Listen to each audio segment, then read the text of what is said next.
총선 소식부터 알아보겠습니다. 총선이 이제 26일 앞으로 다가왔습니다. 여야 모두 공천 취소도 잇따르고 있죠. 국민의힘은 5.18 폄훼 비판 등을 받았던 도태우 후보의 공천을 전격 취소한 가운데 장해찬, 조수현 등 부적절 발언 논란에 휩싸인 다른 후보의 거취에 대한 판단도 고심하고 있습니다.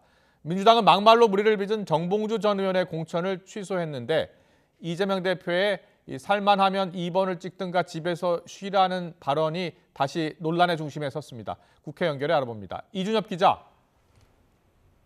네, 국회입니다. 네, 먼저 여야가 지금 막말 논란이 불거진 도태우, 정봉주 후보의 공천을 각각 취소했는데요. 자, 다른 후보들 발언에 대한 문제 제기도 이어지고 있죠. 네, 우선 국민의힘에선 지난 2017년 일본은 고양이, 조선은 생선에 비유하는 글을 SNS에 올려 일제 옹호 비판이 제기된 조수현 대전 서갑 후보와 과거 SNS에서 난교, 동물병원 폭파 등 거친 표현을 사용한 장해찬 부산 수영 후보가 논란입니다. 당 일각에서 중도층 표심을 의식한 문제 제기가 이어지는 가운데 장동혁 사무총장은 오늘 아침 기자들과 만나 장 후보 발언이 어떻게 받아들여질지 등을 고려하겠다고 밝혔습니다. 민주당 이재명 대표의 어제 세종시 유세도중 발언도 파문이 확산하고 있습니다. 이 대표가 2번을 찍든지 아니면 집에서 쉬라고 말한 게 국민을 편가르고 주권자의 투표 권리를 무시한 거란 지적이 제기된 겁니다. 이 대표 측은 오해 살 수는 있지만 정권 심판에 강조하는 의미였고 집에서 쉰다는 표현이 투표하지 말라는 의미는 아니었다고 해명했습니다. 양당은 막말 논란으로 공천 취소된 도태우 후보와 거짓 사과 논란으로 낙마한 정봉주 후보의 지역구에는 각각 전략 공천할 것으로 보입니다. 이런 가운데 국민의힘은 오늘 오후에는 서울 강남갑을, 대구 동군위갑과 북갑, 울산 남갑 등 모두 5개 지역구의 국민 추천제 후보를 발표합니다. 범야권 비례 연합정당은 후보 추천을 놓고 갈등이 커지고 있습니다. 조금 전에는 더불어민주연합이 임태훈 전 군인권센터 소장의 컷오프를 고수하는 데에 반발해 시민사회 측인 국민후보 추천 심사위원 10명이 전원 사퇴를 선언했습니다. 양심적 병역 거부를 병역 기피라고 판단하는 것은 명백한 차별이라는 입장인데 당 공관위 또한 부적격이란 뜻을 굽히지 않아 연대 파기 가능성도 제기됩니다. 네, 여야 모두 막말 논란으로 몸살을 앓고 있는데요. 양당 대표는 각각 호남과 PK 지역을 찾았다고요. 네, 국민의힘 한동훈 비상대책위원장은 오늘 전남 순천과 광주, 전북 전주를 차례로 방문합니다. 당 약세 지역인 호남에 출사표를 던진 후보들을 격려하고 있는데 어젯밤 도태우 후보의 공천을 전격 취소한 것도 이를 고려한 것으로 보입니다. 저희는 근데 정말 호남에서 당선되고 싶습니다. 저희가 만약에 호남에서 당선된다면 그거는 단순하게 저 국민의힘의 승리라기보다는 대한민국 전체의 승리가 될 수 있을 거라고 생각합니다. 한 위원장은 여기에 더해 농축산물 가격을 잡기 위한 긴급 가격 안정 자금 1,500억 원을 다음 주부터 추가 투입한다는 내용의 당정 협의 결과도 깜짝 발표했습니다. 농업 인구가 많은 호남 표심을 염두에 둔 거란 분석입니다. 민주당 이재명 대표는 오늘 지난 1월 흉기 피습 사건 이후 처음으로 부산을 방문합니다. 사건 당시 초동 대처를 해준 경찰과 소방대원, 현장에서 염려해준 부산 시민들에 대한 감사의 뜻을 표명할 계획인데요. 이보다 앞서 울산을 찾아선 메가 서울 공약, 세수펑크, 연구개발 예산 삭감 등을 연이어 비판하며 정권 심판론을 부각했습니다. 주인을 깔보면 업신여기면 혼내고 문책하고 그래도 안 되면 다시 쓰지 말아야죠. 다시 쓰지 말 뿐만 아니라 도저히 못 견디겠으면 중도 해지해야죠. 이종섭 주 호주 대사의 출국 논란에 대해서 여야 공방이 계속 이어지고 있다고요. 네, 야권은 이 대사 출국 금지 해제의 적절성을 놓고 계속해서 공세 수위를 높이고 있습니다. 민주당은 오늘 오전 윤석열 대통령과 조태열 외교부 장관, 박성재 법무부 장관, 대통령실 외교부 국방부 소속 직원 등을 직권남용과 범인 도피 혐의로 고발했습니다. 국회에서는 국방위원회와 법제사법위원회를 단독 소집해 이 대사와 대통령실 대응 등에 대한 비판을 쏟아냈습니다. 국민의힘 안에서도 수도권 후보 중심으로 정권 심판론의 빌미가 되고 있다는 우려가 제기되고 있는데요. 원희룡 공동선거대책위원장은 오늘 한 라디오 인터뷰에서 이 대사 문제를 두고 여당 지지자 가운데에서도 걱정하는 분을 접한다며 당 지도부와 정부가 신중하게 검토해달라고 요구했습니다. 하지만 윤재호 원내대표는 오늘 원내대책회의에서 야당이 억지 도피 프레임을 씌워 선거에 악용하려 한다고 일축했습니다. 수사를 맡은 고위공직자범죄수사처가 의도적으로 수사기밀을 유출했다면 선거 개입이라며 이 대사는 수사에 언제든지 응할 것이라고 강조했습니다. 지금까지 국회에서 YTN 이준엽입니다. 조국혁신당은 지난 3일 공식 창당한 뒤에 11일 만에 당원 10만 명을 돌파했다고 밝혔습니다.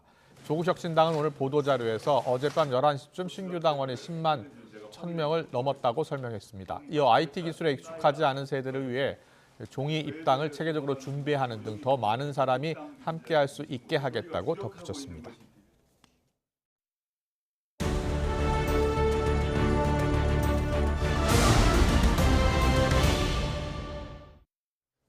민심 2024 격전지를 가다 이번 총선 관심 지역을 소개해드리는 시간입니다. 오늘은 민주당 이재명 후보와 국민의힘 원희룡 후보의 맞대결, 이른바 명령대전으로 주목받고 있는 인천 계양을 지역을 살펴보겠습니다. 김경수 기자가 다녀왔습니다.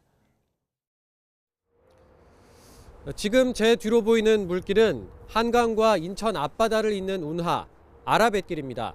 이 아라뱃길이 지나는 선거구 가운데 하나가 바로 인천 계양을 지역인데요. 서울 그리고 경기도와 모두 맞닿아 있는 계양을은 진보 지지세가 강한 곳으로 꼽힙니다. 지난 2004년 이후 치러진 7번의 국회의원 선거에서 단 한 번을 빼곤 모두 민주당 후보가 이겼습니다. 그래서 보수의 무덤으로 불리기도 하는데 이번 총선에선 대선 주자급 인물들이 맞대결하는 격전지로 떠올랐습니다. 민주당에선 2년 전 계양을 보궐선거로 국회에 입성한 이재명 후보가 재선을 노리고 있습니다. 당대표 업무와 다른 후보 지원 유세로 지역구에만 집중할 수 있는 여건은 아닌데 대신 저녁 시간이나 주말을 이용해 지역 주민과 접촉면을 늘리고 있습니다.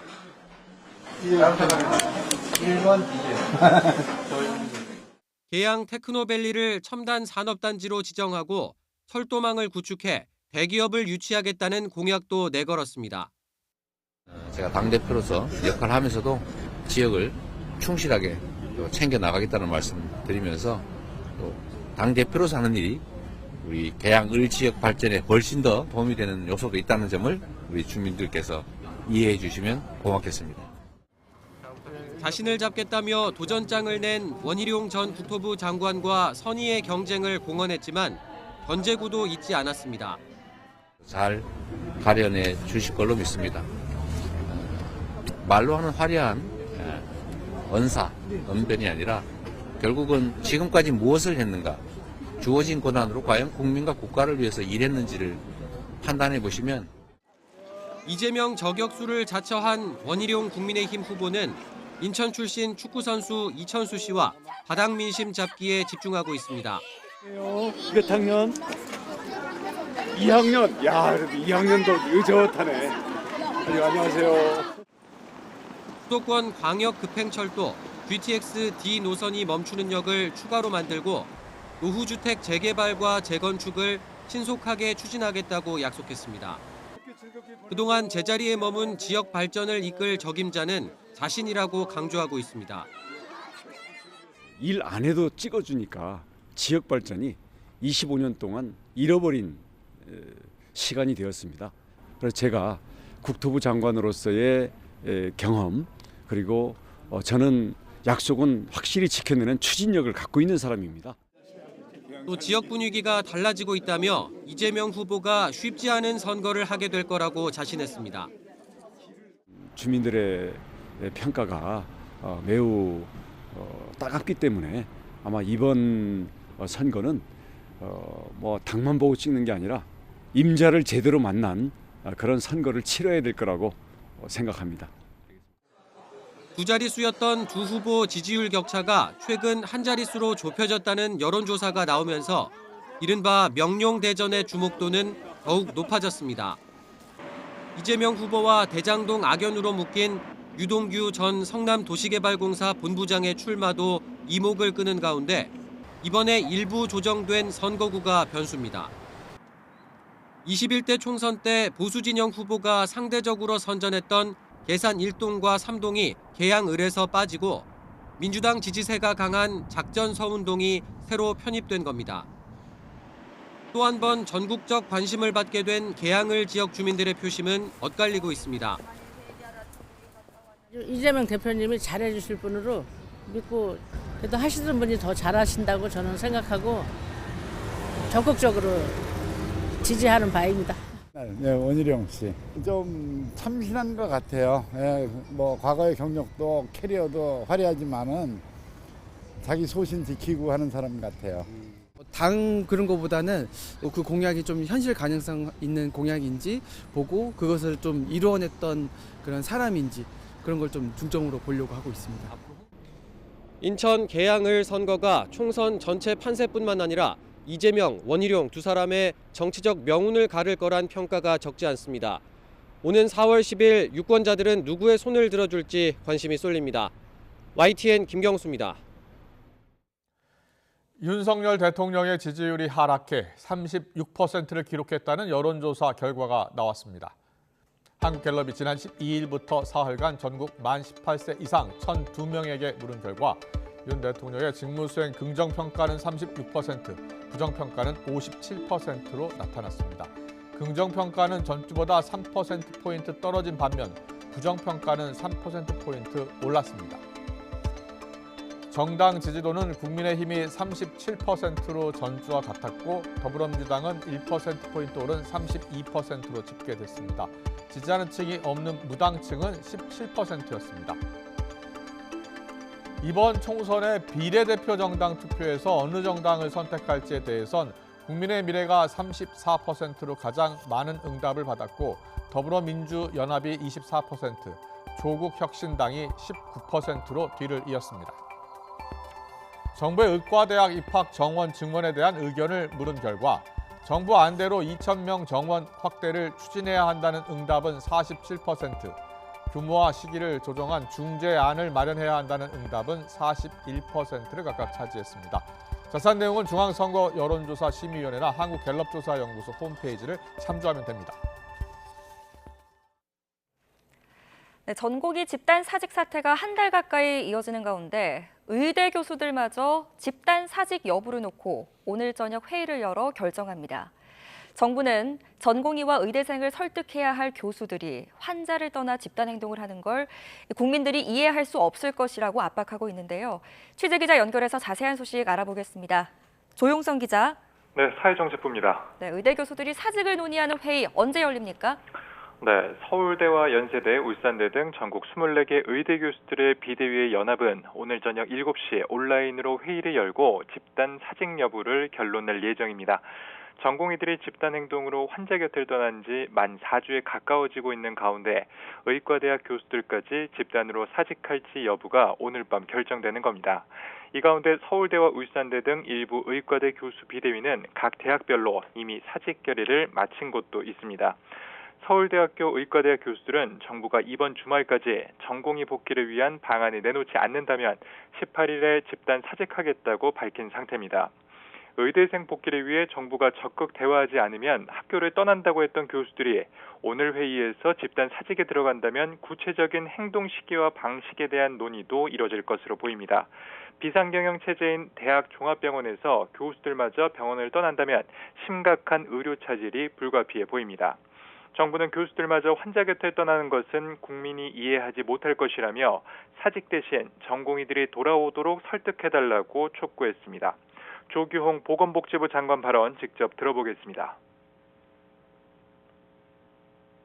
전공의와 의대생들을 병원과 학교로 돌아오도록 설득해야 할 교수님들이 환자를 떠나 집단 행동을 하는 것을 국민들은 결코 이해할 수 없을 것입니다. 진심으로 전공의와 학생들을 걱정한다면 환자 곁으로 배움의 장소로 돌아오도록 설득하여 주시기 바랍니다. 정부는 앞서 교수들이 집단 사직에 나설 경우 진료 개시 명령을 발동하겠다는 뜻을 밝힌 상황이어서 사직서 제출이 곧바로 의료 대란으로 이어지지는 않을 것으로 보입니다. 지금까지 사회정책부에서 YTN 조용성입니다. 상급 종합병원들이 중증 환자 위주 진료 체계로 전환하면서 권역 응급의료센터의 경증 환자 비율이 감소는 했지만 여전히 27%에 이르는 것으로 확인됐습니다. 중앙재난안전대책본부는 최상위 응급의료기관인 권역 응급의료센터가 중증 응급 환자에만 집중할 수 있도록 경증 환자 분산 지원 사업을 진행하겠다고 밝혔습니다. 이를 위해 경증 환자를 인근 의료기관으로 안내해 제때 치료를 받을 수 있도록 중증도 분류를 하는 인력에 대한 정책 지원금을 지급하기로 했습니다. 다음 주 월요일이면 전공의 사직서 제출이 시작된 지 꼭 한 달입니다. 하지만 아직 병원들이 사직 수리를 대부분 하지 않고 있어서 전공의 신분은 유지가 되고 있고요. 그래서 역시 정부의 업무 개시 명령 또한 효력을 가지고 있는 상황입니다. 그런데 사직서 제출 한 달이면 그 효력이 사라질 수도 있다는 민법 조항 때문에 정부와 전공의들 사이에 또 하나의 쟁점이 되고 있습니다. 쟁점의 핵심에 있는 우리 민법 660조를 함께 보시죠. 고용인과 피고용인 사이에 근무기간에 관한 약정을 따로 하지 않은 경우 피고용인은 계약 해지를 통보할 수 있고 한 달이 지나면 해지 효력이 생긴다고 규정되어 있습니다. 이를 근거로 전공의들은 병원에 사직서를 제출하고 별도로 수리가 되지 않더라도 한 달이 지나게 되면 계약이 자동 해지된다 주장해왔습니다. 반면 정부의 입장은 다릅니다. 해당 조항은 따로 계약 기간에 대한 약정이 없는 경우에 해당하고 전공의들이 병원과 맺은 계약은 근무 기간이 존재하는 약정이기 때문에 상관이 없다는 건데요. 들어보시죠. 전공의들은 뭐 4년이라든지 단년이라든지 이렇게 그 약정이 있는 근로계약에 해당되어서 동조항의 적용 대상이 아님을 말씀을 드립니다. 하지만 이에 대해 법조계에서도 엇갈린 입장을 보이고 있습니다. 부득이한 사유라면 계약을 해지할 수 있다는 또 다른 민법 조항이 있고 병원별로 사직 전의 통보 기간을 규정한 수련 규칙이 있는 경우 민법 조항을 적용하지 않더라도 사직 효력이 있을 수 있다는 주장이 있고요. 반면 계약이라는 건 쌍방의 합의로 이루어지는 만큼 병원이 사직서를 수리해야만 효력이 발생한다는 것이 원칙이다라는 주장도 있습니다.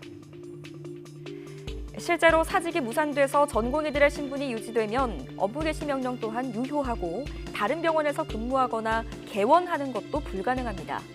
반면 전공의들 측 주장대로 사직이 실제로 가능해진다면 그동안 정부가 내려왔던 업무 개시 명령은 효력을 잃게 됩니다.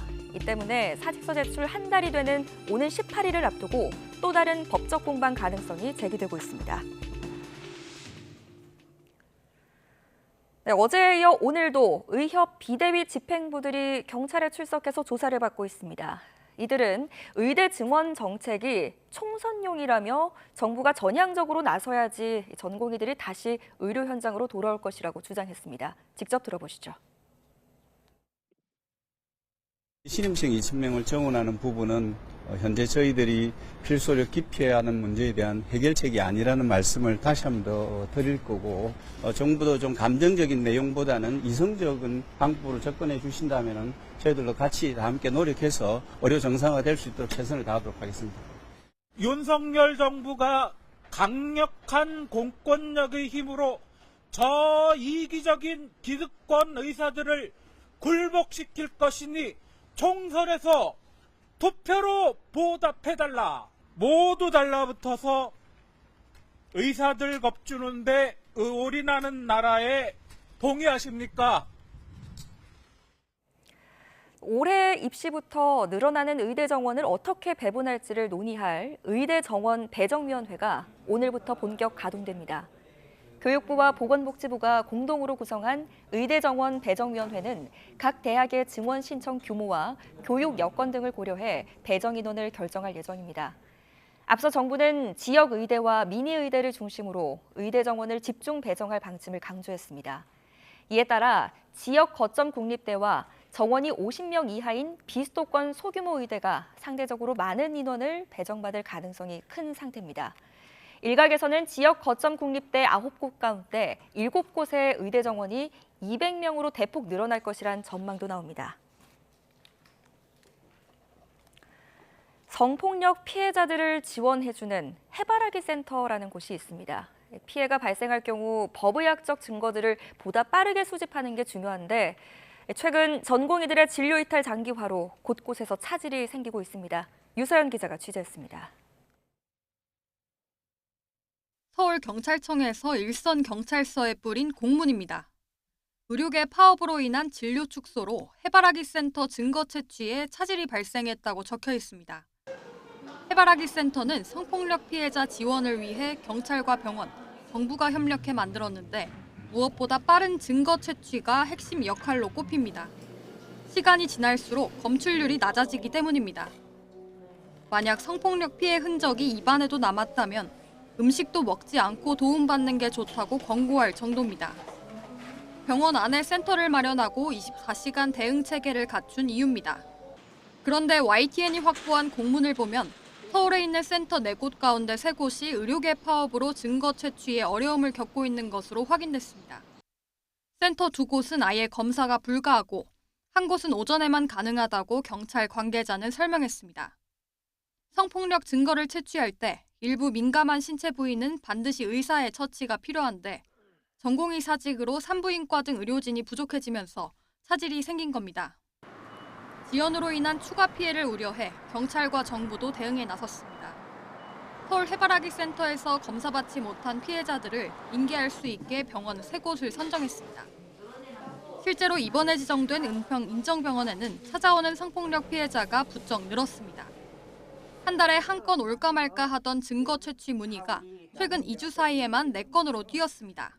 근데 지금은 그 키트가 모자랄 정도로 저는 이제 개인적으로 어느 지역이나 뭐 그런 거를 제한해서 환자를 보고 있지는 않기 때문에 다만 당직이가 수술 등에 투입되는 등 신속한 대응에 제약이 따르는 경우가 있습니다.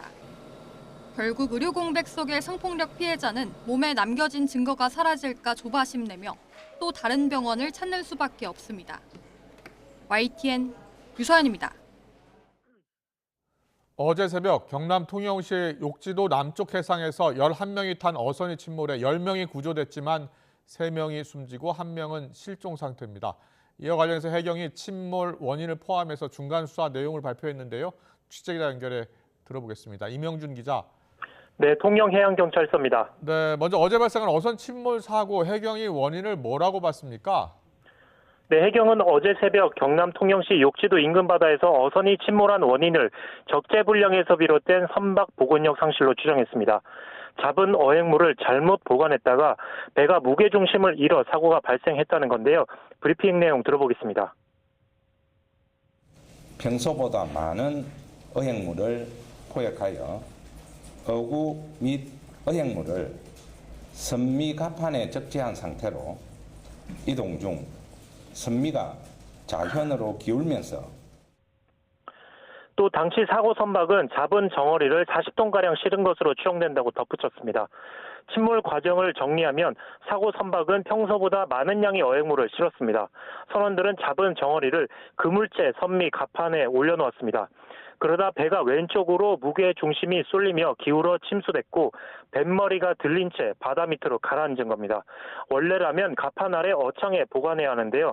하지만 새벽에 열리는 통영수협 위판 시간에 맞추기 위해 급하게 이동하려고 어획물 등을 선미 갑판에 보관한 것으로 보인다는 게 해경 설명입니다. 이 과정에서 선장 지시로 선원들이 무게 중심을 맞추려 급히 어획물 일부를 오른쪽 어창에 넣은 것으로도 드러났습니다. 네, 그리고 3명이 숨지고 1명이 실종된 이 사고, 어떻게 된 일이었는지 좀 설명해 주시죠. 네, 어제 새벽 4시 12분쯤 경남 통영시 욕지도에서 남쪽으로 8.5km 떨어진 바다 위에서 11명이 탄 139톤급 쌍끌이 저인망 어선이 침수됐다는 신고가 통영해양경찰서에 접수됐습니다. 해경은 경비 함정 등 선박 19척과 항공기 3대를 급파해 한국인 4명, 외국인 7명 가운데 승선원 10명을 구조했습니다. 구조된 10명 가운데 50대 선장을 포함한 한국인 3명은 의식이 없는 상태로 병원으로 옮겨졌는데 끝내 숨졌습니다. 현재 해경은 실종된 60대 한국인 선원 1명을 찾기 위해 수색 작업을 이어가고 있습니다. 사고가 난 어선은 완전히 침몰한 것으로 파악됐습니다. 해경은 침몰 선박이 수십 60m 지점에 있는 것을 확인하고 수중 수색을 벌이고 있습니다. 앞서 사고 선박은 그제 오후 5시 10분쯤 통영시 동호항을 떠난 것으로 확인됐습니다. 또 사고 당시 통영 앞바다는 최대 파고가 1m가 조금 넘는 등 기상 상황은 나쁘지 않았던 것으로 파악됐습니다. 앞서 지난 9일 새벽에는 경남 통영시 욕지도 남쪽 68km 바다 위에서 20톤짜리 어선이 뒤집힌 채 발견됐습니다. 한국인 2명과 인도네시아 선원 7명이 타고 있었는데 이 사고로 4명이 숨졌고 5명은 실종 상태입니다. 아직 생사를 확인하지 못한 선원은 한국인 선원 1명과 인도네시아 선원 4명입니다. 해경은 국립과학수사연구원 등과 함께 인양된 선체를 감식해 선박 결함 여부 등을 확인했습니다. 해경 관계자는 감식 결과가 나오기까진 4주 넘게 걸릴 것으로 보인다고 밝혔습니다.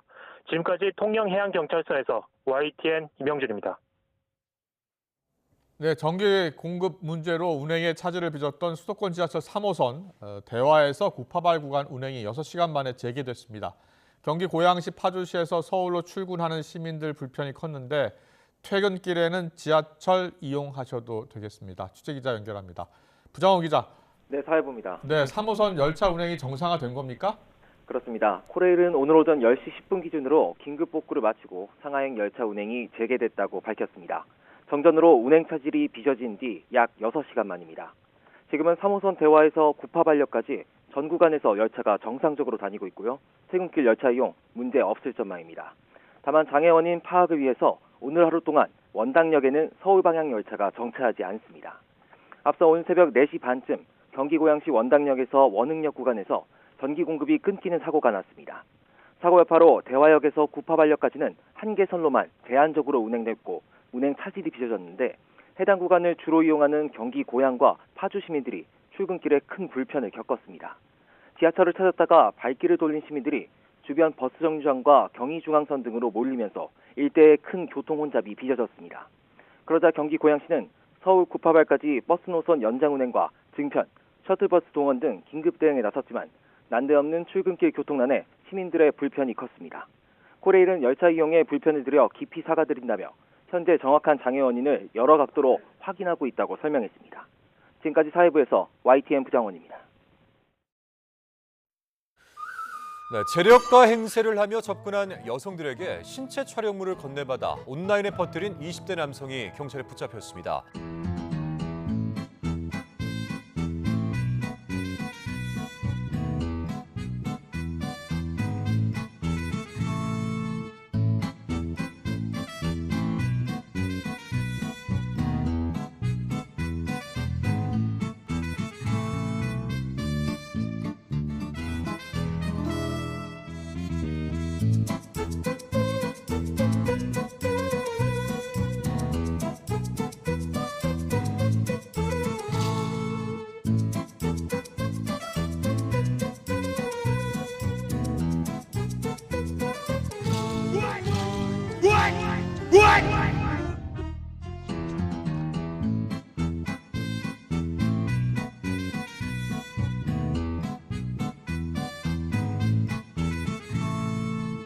평상시 SNS 등으로 접근하는 사람을 의심하여 피해를 입지 않도록 주의가 필요합니다.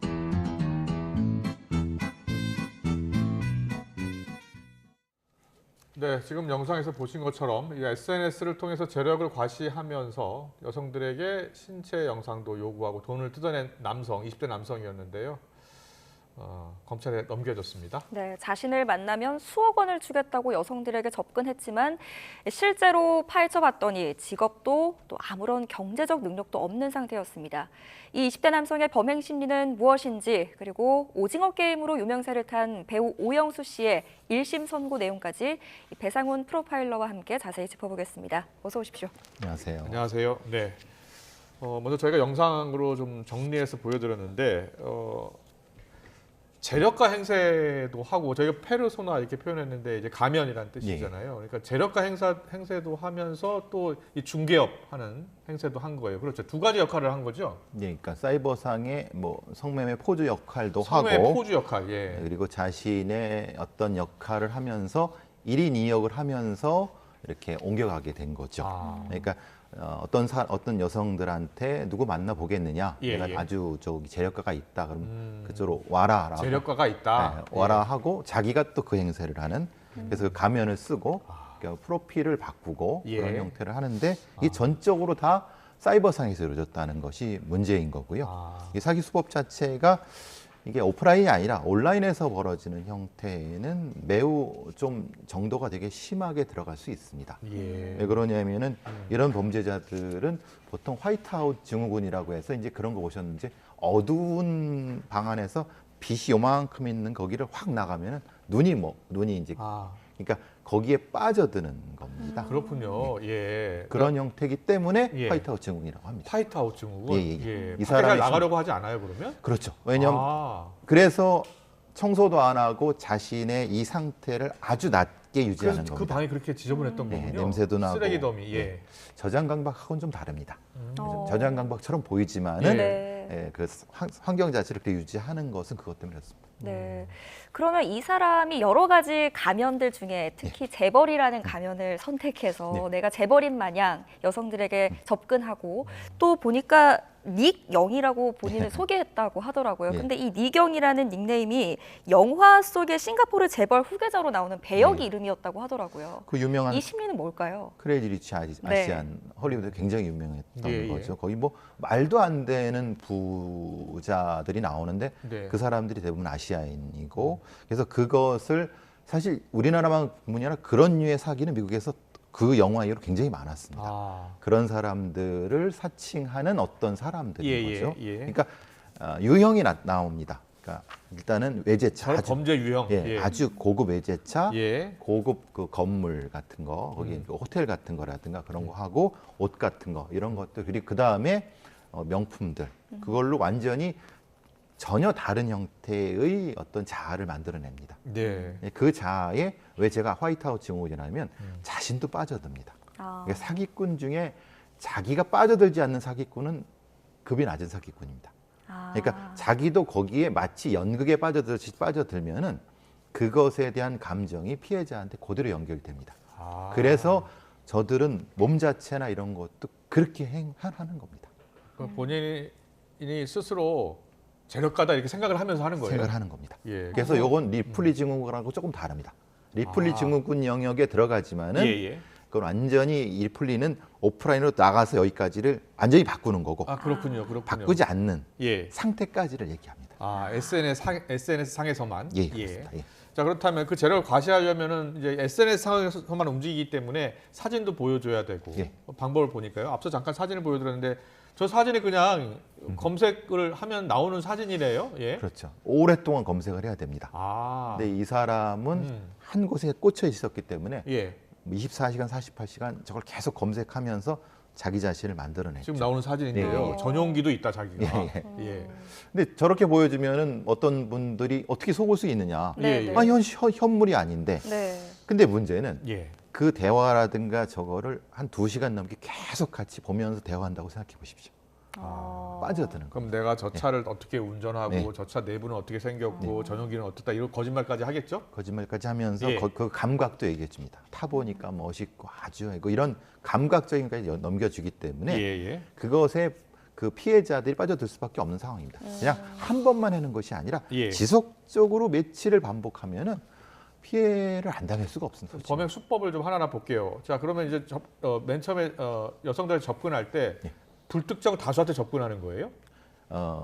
100개를 던집니다. 100개를 던진다? 예를 들면 여러 가지 미끼를 다양한 미끼를 던지고 그중에 2-3개가 걸리는 거지 100% 되는 게 물론 아닙니다. 그렇겠지만 근데 그것을 2-3명이 하면은 그 사람이 어떤 것에 대한 결핍이 있는가를 이런 사기꾼들은 금방 압니다. 예를 들면 결핍이란 게 뭐 자동차에 대한 결핍, 그러니까 지금 살고 있는 집에 대한 결핍, 자동차에 대한 결핍은 자동차 쪽으로 가는 겁니다. 이거 그러니까 주거지에 대한 결핍은 아주 화려한 주거지, 네. 명품에 대한 결핍, 그걸 쉽게 간파할 수 있습니다. 빠져들게 해야 된다는 거잖아요. 그렇죠. 예. 그렇죠. 피해자가 빠져들도록. 그럼 시간이 좀 오래 걸리겠네요? 실행 올리고 이 사람한테 시간은 의미가 없죠. 항상 거기 있으니까. 그러니까요. 계속 있으니까. 피해자도 시간에 의미가 없죠. 계속 거기 있으니까. 그러니까 이게 그런 게 없고 보통 생활을 하고 거기 잠깐 들어갔다 나왔다 하는 사람은 피해가 될 리가 없고 예. 사기꾼도 그렇게 해서는 사기가 될 리가 없죠. 그렇군요. 예. 그러니까 집중된다고. 그래서 아까 제가 계속 화이트아웃이라는 건 네. 이미 이 밝음에 확 그 중독된 상태를 얘기합니다. 네. 범죄자들. 또 SNS 범죄자들 이 화이트아웃 증후군 저게 일반적입니까? 저렇게 지저분하게 방을 쓰는 경우가 많아요? 아닙니다. 그렇지 않습니다. 그렇지도 않아요. 사이버 공간을 이용하는 범죄자들만의 독특한 특징입니다. 그러니까 왜냐하면 사이버 공간의 자아와 네. 현실의 자아를 완전히 분리하는. 그러니까 보통의 사기꾼은 저렇지 않습니다. 보통의 사기꾼은 오피스텔도 멋있게 해놓고 이렇게 하죠. 보통 우리가 보는 사기꾼들은. 왜냐하면 근데 사이버 공간의 사기꾼들은 독특한 진화를 한 것 같습니다. 저는 이제 그 피해자 측면에서 볼게요. 피해자가 이제 속아 넘어간 거 아니에요. 그러면 예를 들어서 뭐 통화라도 하고 싶다고 했을 것 같고, 그리고 방 내부도 좀 뭐 인터넷 뭐 요새 다 영상 통화 되잖아요. 보여달라고 할 것 같은데요. 통화하는 목소리는 가짜라고 얘기를 하죠. 또 우리의 삶이 사이버 공간이 더 중요하다라고 가스라이팅을 하죠. 그러니까 현실에서의 모습이 얼마나 비참한 건가를 계속 그분한테, 그러니까 피해자한테 주입을 시키는 겁니다. 그러니까 환상을 계속 심어주는 거죠. 그러니까 당연히 현실은 보여주면 안 되는 겁니다. 네. 그럼 이런 범죄를 당하는 피해자들의 심리도 좀 궁금합니다. 기본적으로 이제 어떤 삶에 있어서의 부분적인 결핍은 존재합니다.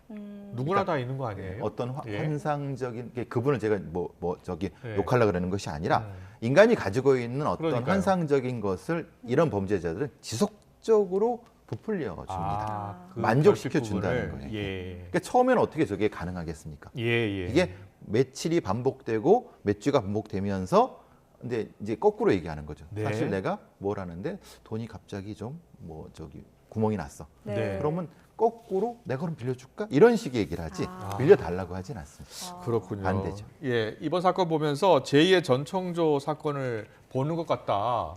라는 분도 있어요. 예. 근데 제2의 전청조인데 전청조는 현실로 나왔죠. 그러니까요. 사이버 공간에서의 방식과 전청조는 마치 남현희 씨든 어쨌든 그렇네요. 유명인들의 배경을 세우고 사기를 쳤죠. 저 지금 이 범인은 그 배경을 사이버 공간에서 다 찾은 겁니다. 그렇군요. 그렇군요. 어떤 게 더 중독이 심할까요? 밖에서 활동하는 게 더 중독이 심할 것 같은데 이게 더 아니에요? 심합니다. 이게 더 심해요? 네. 집중적으로 심합니다. 그래서 사이버 공간은 독특한 다이나믹이 존재합니다. 이 전청조는 돈을 많이 썼다며요, 실제로. 그렇죠. 이 사람은 돈을 썼나요? 고급 주택에서 살고. 이 사람은 돈을 썼을까요? 이 사람은 돈을 안 썼지 않습니까? 사이버상에서 사진만 보여줬으니까. 뭐가 더 범죄적 효율이 높습니까? 그러니까 진화 단계는 사실은 전청조 단계보다 이 단계가 더 높습니다. 그런 거군요. 예, 이제 조심해야 됩니다. 지금까지 5명의 여성들이 피해를 입었고요. 자, 일단 피해를 예방할 수 있는 예방 대책을 좀 하나하나 짚어주세요. 그러니까 어떤 사이버 공간을 이용하는 시간을 절대적으로 차단을 해야 됩니다. 이용 시간을 줄여야 된다. 그러니까 연속해서 2시간 차단해야 하면 한다. 안 되죠. 30분 하고 좀 쉬었다가 이런 것이 습관이 돼야 됩니다. 왜냐하면 이게 어떤 대상에 대한 중독이라는 것은 내가 딴 생각을 못하게 범죄자가 계속 유도를 하는 겁니다. 그러니까 보이스피싱과 똑같습니다. 네. 근데 절대적으로 이게 그걸 멈출 수 있는 거면 우리가 합리적으로 생각을 하게 됩니다. 그럼 좀 이상한데라고 생각을 하도록 해야 되는. 그럼 절대적인 사이버 공간 사용 시간을 줄이는 겁니다. 그러니까 우리가 휴대폰이나 폰 같은 경우도 계속 보면 안 된다고 하는 것이 그런 이유가 있는 겁니다. 그렇군요. 이게 뭐 어떻게 저렇게 사기꾼한테 넘어가 이런 분들이 많으실 텐데 실제로 계속 접촉하다 보면 넘어갈 수밖에 없나 보죠? 보통의 사람도 넘어갈 수밖에 보통의 없습니다. 사람도 넘어간다. 그 방법의 중간에 뭐가 있었냐면 어떤 특정한 어떤 손이나 이런 걸 보내줘, 나도 보내줄게. 그러니까 중간에 이런 것이 중간에 개입이 됐기 때문에 같은 일종의 공감을 하는 상태로 유지가 되기 때문에 범행이 가능했던 거지. 지금 보시는 것처럼 저걸 보고 어떻게 속느냐? 저걸 보고 어떻게 속겠습니까? 저 다음 단계는 이제 내가 손을 보여줄 테니까 너도 손을 보여줘. 그래서 성착취물이 이용되는 단계가 되면은 이제는 그 피해자도 빠져나갈 수 없는 상태가 됩니다. 그렇군요. 이게 예. 두 가지 단계나 세 가지 단계가 연결되는 범죄입니다. 네. 앞으로 더 피해자도 나올 수가 있겠네요. 저는 이 피해자군이 아니라 이 범인이 이걸 시도하기 위해서 그 앞에 했던 어떤 유형이 있을 거라고 생각합니다. 다른 범죄도 저질렀을 네, 요건 것이다. 완성형이죠. 예. 앞엔 당연히 있겠죠. 예. 그러면 그게 중요한데 그거는 그 범죄의 중간일 수 있습니다. 네. 그러니까 자, 이런 사기꾼 식별법. 네. 자, 어떻게 딱 보면 알 수 있습니까? 사이버 공간에는 예. 저런 백마탄 왕자님은 존재하지 않죠. 백마탄 왕자. 네, 예. 그죠? 그렇지만은 예. 거기에 빠져나갈 정도의 걸 하려고 하면 적어도 확인을 해라. 말씀하신 것처럼 그러니까요. 현실 확인. 현실 확인. 현실 예. 확인이라는 건 뭐 말씀하신 것처럼 직접 전화하든 예. 아니면 영상 통화를 하든 예. 거기를 하게 되면 이 범죄자의 비용이 늘어납니다. 네. 그러니까 포기하게 되겠죠. 아, 알겠습니다. 참 조심해야 되겠고요. 날수록 그 범행 수법도 지능화되고 네. 또 더 속아 넘어가기 쉽다라고 하시니까 더 고차원적이라는 거 아니에요? 전총조 사건보다. 사이버를 이용한 고차원적인 범죄입니다. 알겠습니다. 다음 사건 또 넘어가겠습니다. 강제추행 혐의로 재판에 넘겨진 배우 오영수 씨 1심 선고 결과가 나왔습니다. 징역 8월에 집행유예 2년 나왔네요. 예. 예. 이 사건은 2017년도에 발생한 예. 겁니다. 근데 이제 사실 그때까지는 뭐 많은 분들이 오영수 씨라는 분은 몰랐지 않습니까? 그쵸. 그런데 2021년에 이 분이 이제 오징어 게임이라는 걸로 게임에서, 예. 세계적인 스타가 되셨고 예, 오스카상 나무조연상 받았죠. 예, 그러니까 이제 그런 형태가 피해 여성한테는 굉장히 그 옛날 일을 떠올리게 됐나 봅니다. 그렇군요. 예. 그래서 이제 2021년 12월에 예. 피해 여성이 고소를 하게 됐고 예. 검찰에서 살펴보다가 1년 지난 2022년 11월에 기소가 됐고 오늘 1심 선고가 났습니다. 네. 근데 오영수 씨 측은 계속해서 지금까지 무죄를 주장해 왔잖아요. 예. 오늘 선고는 어떻게 보셨어요? 이게 사실은 2018년도에 있었던 미투와 예. 관련된 여러 가지 서지현 검사 관련돼서 그 뒤에 2018년도에 판례가 바뀌게 됩니다. 예. 왜냐하면 피해자 성인지 감수성, 예. 피해자 다음을 요구하지 마라. 그러니까 증거가 없다 하더라도 진술의 일관성 여러 가지 성에서 그것이 자체가 될 수 있다라고 하는 판례가 됐고 예. 물론 지금 천대엽 판례로 좀 바뀌었지만은 예. 그런 영역이 많이 있는 것 같고요. 그러니까 분명히 오영수 씨가 특정한 행위를 한 건 맞고 예. 그 상황에서 피해자가 고통을 받았는데 여기에 대한 물적 증거는 존재하지 않는다. 그게 이제 오영수 씨와 오영수 씨 변호인의 주장인데, 근데 이제 검사나 지금 판사님은 그것보다는 예. 피해자의 어떤 여러 가지 상황에서의 어떤 뭐 맥락은 이게 피해를 입증할 정도까지 된다라고 얘기된 것 같습니다. 그렇군요. 예. 검찰은 징역 1년을 구형을 했는데요. 예. 거의 다 받아들여진 걸로 봐야 되는 거죠. 왜냐하면 예. 1년이라면 거의 최소 형량을 기본 형량을 구형한 것 같습니다. 예. 그런데 이제 어쨌든 그 8개월이 나왔다고 하고 어차피 이건 유죄거든요. 예. 집행유예라고 하는 건 그 다음에 처분에 대한 문제이기 때문에 예. 유죄가 인정이 된 건데 왜냐하면 오영수 씨가 중간에 이제 피해자가 사과를 요구하니까 예. 거기다 문자를 보냈습니다. 아. 그러니까 뭐 여러 가지 면에서 뭐 사과는 아닌데 이제 여러 가지 자기에 대한 변명 같은 걸 한 것 같습니다. 예. 그러니까 뭐 딸 같아서 이런 표현을 하면서 예. 그게 뭐 2차 가해인지 어떤지 부분은 또 논란이 되겠지만은 아. 그래서 이제 이것도 역시 이 재판에 받아들여진 것 같습니다. 아, 그렇군요. 예. 말씀하신 것처럼 딸 같은 후배한테 왜 그런 행동을 했을까요? 이거 말 같지도 않은 소리죠. 그건 예. 뭐 우리가 말하는 것처럼 딸 같은데 어떻게 성범죄 저지릅니까? 예. 그건 더 나쁜 짓이죠. 예. 오히려 그런 말은 말도 안 되는 거죠. 그러니까 이제 세대적인 문제도 있고요. 네. 과거에 뭐 연세가 있으시니까 그때는 어떤 형태의 다른 어떤 문제가 있었을 수 있어도 그냥 넘어갔던 그런 시대에 대한 걸 표현하려고 했을 것 같은데 예. 아주 적절하지 않죠. 아시다시피 중간에 우리가 이제 이윤택 씨 사건이 분명히 존재합니다. 예. 그러니까 중간에 연극계 내에서 여러 가지 문제가 있었던 부분이 있어갖고. 예. 근데 이제 본인은 사실은 이런 형태의 말씀을 하시는 것 같습니다. 삶이 무너지는 것 같다는 진술이 있으셨는데 예. 어쨌든 법정에서는 유죄가 됐습니다. 예, 알겠습니다. 자, 다음 마지막으로 다뤄볼 내용은 이제 이 비트코인 관련 이야기인데요. 다른 게 아니라 이 비트코인 가격이 최근 이제 막 올 들어서 가파르게 치솟으면서 투자 시장 엿보는 투자자들이 많이 늘고 있어요. 이건 또 이걸 좀 심리적으로 풀면 어떤 현상으로 봐야 돼요? 소위 말하는 이제 따라가기죠. 말하자면 이 사실 남이 이득을 얻으니까 나도 여기에 동참하고 싶은 이게 이제 포모라고 하는 개념인데 사실 경제는 그런 게 많지 않습니까?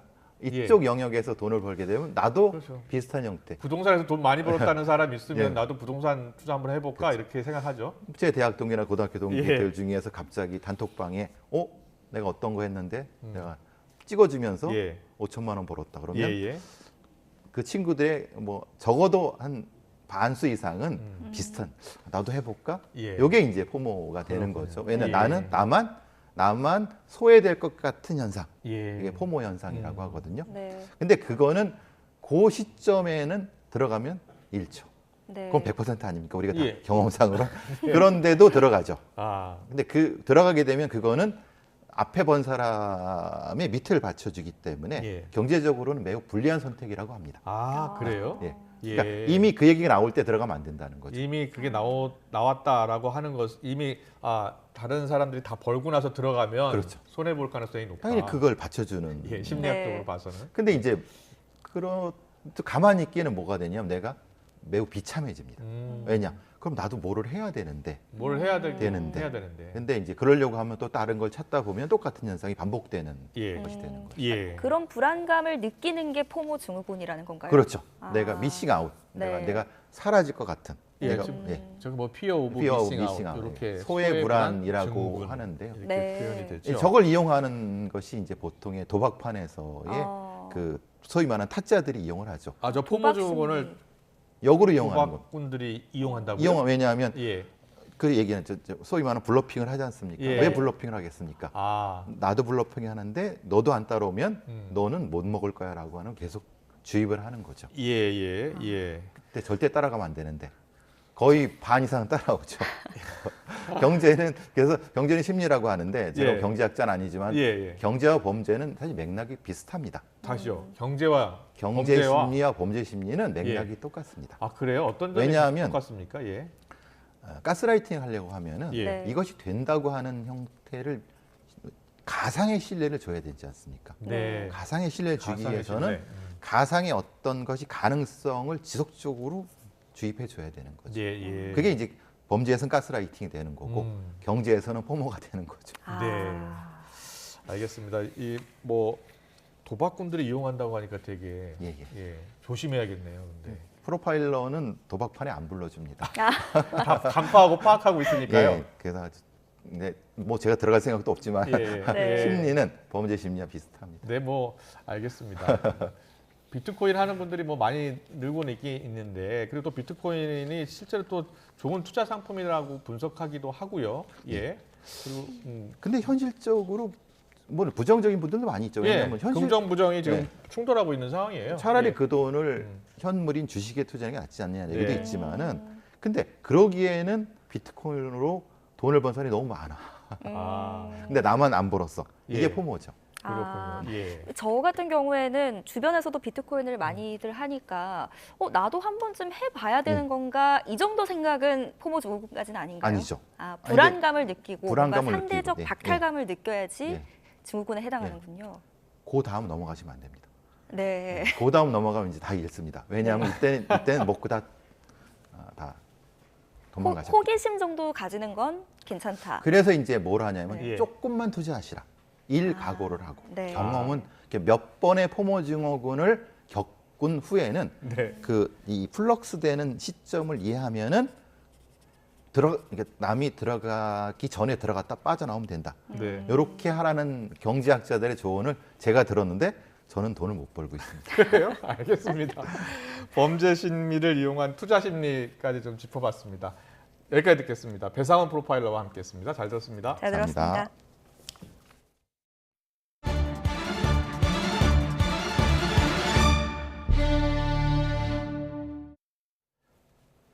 대학에서 입주 기업들에게 자문을 해준다면서 돈만 받고 자문해주지 않는다면 정말 황당할 것 같죠? 네, 실제 서울대에서 입주 기업들에게 해마다 수백만 원의 자문료를 받고도 컨설팅은 전혀 없어서 불만이 나오고 있습니다. 윤웅성 기자입니다. 서울대 소속 연구소에 7년 전 입주한 소프트웨어 업체 대표 김모 씨. 주변보다 저렴한 임대료에 유능한 인재들과의 협업도 가능할 것 같아 선택한 곳입니다. 그런데 학교에서 이듬해부터 갑자기 자문 계약서를 체결하자더니 임대료 외에 추가로 돈을 받기 시작했습니다. 없던 계약이 생겨났지만 교수진 자문을 받으면 도움이 되겠다는 생각에 응하게 됐습니다. 순수하게 자문 계약으로 알고 저도 동의를 했던 거고 자문을 받음으로써 회사 프로그램 개발에 이런 데 좀 도움이 되리라고. 계약서에는 전기 설계와 응용 프로그램 개발을 위해 자문해준다며 시기와 방법까지 구체적으로 적혀 있습니다. 이렇게 자문료 명목으로 거둔 돈이 지난 6년 동안 2천만 원이 넘습니다. 하지만 실제 자문받은 적은 단 한 번도 없다고 업체 대표는 주장합니다. 제가 최초에 알고 있는 그런 자문에 대해서 전혀 자문을 한 사실이 없고 그래요. 왜 계약과 다르게 자문이 없는지 학교 측에 여러 차례 문의했지만 돌아온 답은 임대료가 저렴해 추가로 돈을 받고 있다는 것이었습니다. 게다가 자문료 명목으로 돈을 걷는 건 다른 입주기업 역시 마찬가지였습니다. 공간 사용료에 대한 명목이었던 것 같은데요. 입주기업 전체에 아마 공통적으로 적용이 됐을 텐데요. 서울대는 자문료를 왜 걷는지, 누구의 결정인지 등을 묻는 취재진의 질문에 관련 규정에 따라 임대 승인을 시행했다고 원론적인 답변만 내놨습니다. 하지만 서울대 재산관리 규칙에는 정해진 산출 방법에 따라 청구한다고만 돼 있을 뿐 자문료를 걷는다는 내용은 없습니다. 어떤 규정에 근거해서 자문료를 받는 것인지 추가로 물었지만 서울대는 답하지 않았습니다. 일반적으로 대학들이 학내의 기업들을 유치하는 건 산업과 교육기관이 힘을 합쳐 기술을 발전시키자는 취지입니다. 그런데 서울대가 정해진 임대료 말고 자문 없는 자문료까지 거두면서 산학협력이라는 의미를 퇴색시킨다는 비판을 피할 수 없게 됐습니다. YTN 윤웅성입니다. 일본 동부 후쿠시마 현에서 오늘 오전 0시 14분쯤 규모 5.8의 지진이 발생했습니다. 쓰나미 경보는 발령되지 않았고 지진으로 인한 인명피해도 보고되지 않았습니다. 도쿄전력의 후쿠시마 제1원전, 토호쿠전력의 오나가와 원전 등 인근 원전에서도 별다른 이상은 확인되지 않았습니다. 다만 도쿄전력은 절차에 따라 후쿠시마 제1원전에서 진행하던 오염수 해양 방류를 수동으로 중단시켰습니다. 정부는 관련 상황을 예의주시하고 있으며 우리 전문가를 서둘러 후쿠시마 현지에 파견해 현장 상황을 파악하겠다고 했습니다. 직접 들어보겠습니다. 0시 14분경에 후쿠시마현 앞바다에서 리히터 규모 약 5.8의 지진이 발생을 했고 후쿠시마 1원전 주변 지역에서 최대 진도 약 5약이 기록되었습니다.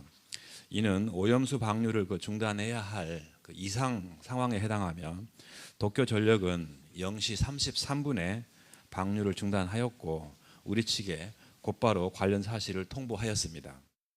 우리 정부도 실시간 모니터링을 통해서 오염수 방류가 중단되었음을 확인하였으며 주요 모니터링 포스트 수치 등을 점검하여 특이사항이 발생하지 않았다는 도쿄전력 측 발표 내용을 재확인하였습니다. 최근 후쿠시마 앞바다에서 지진이 연이어 발생한 만큼 우리 정부도 관련 상황을 주시하고 있으며 IAEA 측과도 관련 정보를 긴밀히 공유하고 우리 전문가를 후쿠시마 현지에 파견해서 현장 상황을 보다 면밀히 확인할 계획입니다. 평화의 소녀상에 말뚝 테러를 한 일본인이 12년째 재판에 출석하지 않고 있습니다. 서울중앙지방법원은 오늘 명예훼손 등 혐의로 재판에 넘겨진 스즈키 노부유키의 공판을 열었지만 당사자가 출석하지 않아 재판을 다음 달 19일로 연기했습니다. 스즈키는 지난 2012년 6월 서울 종로구 옛 주한 일본 대사관 앞 평화의 소녀상에 다케시마는 일본 영토라고 적은 말뚝을 묶어 일본군 위안분 피해자의 명예를 훼손한 혐의로 재판에 넘겨졌습니다. 스즈키는 2013년 9월부터 수십 차례 법원에 출석 요구를 받았는데 단 한 차례도 법정에 출석하지 않아 12년째 재판이 공전하고 있습니다. 법원은 해마다 한두 차례씩 스즈키에 대한 재판을 진행하려 하고 있지만 진전이 없는 상태고 다음 달 재판에도 출석 여부는 불투명한 상황입니다. 홍해 사태의 영향으로 유럽에서 들어오는 해상 수입 운송비가 통계 작성 이래 가장 크게 올랐습니다. 물류비가 오르면서 수입 물가 상승 등 추가 부담이 우려되고 있습니다. 김태민 기자가 취재했습니다. 예멘 후티 반군이 다른 나라 선박을 공격하는 이른바 홍해 사태가 장기화하며 피해가 점점 확산하고 있습니다. 수에즈 운하를 통한 핵심 물류항로가 막혀 최대 한 달 정도 운송 기간이 늘어나면서 운송 비용도 가파르게 오르고 있는 겁니다.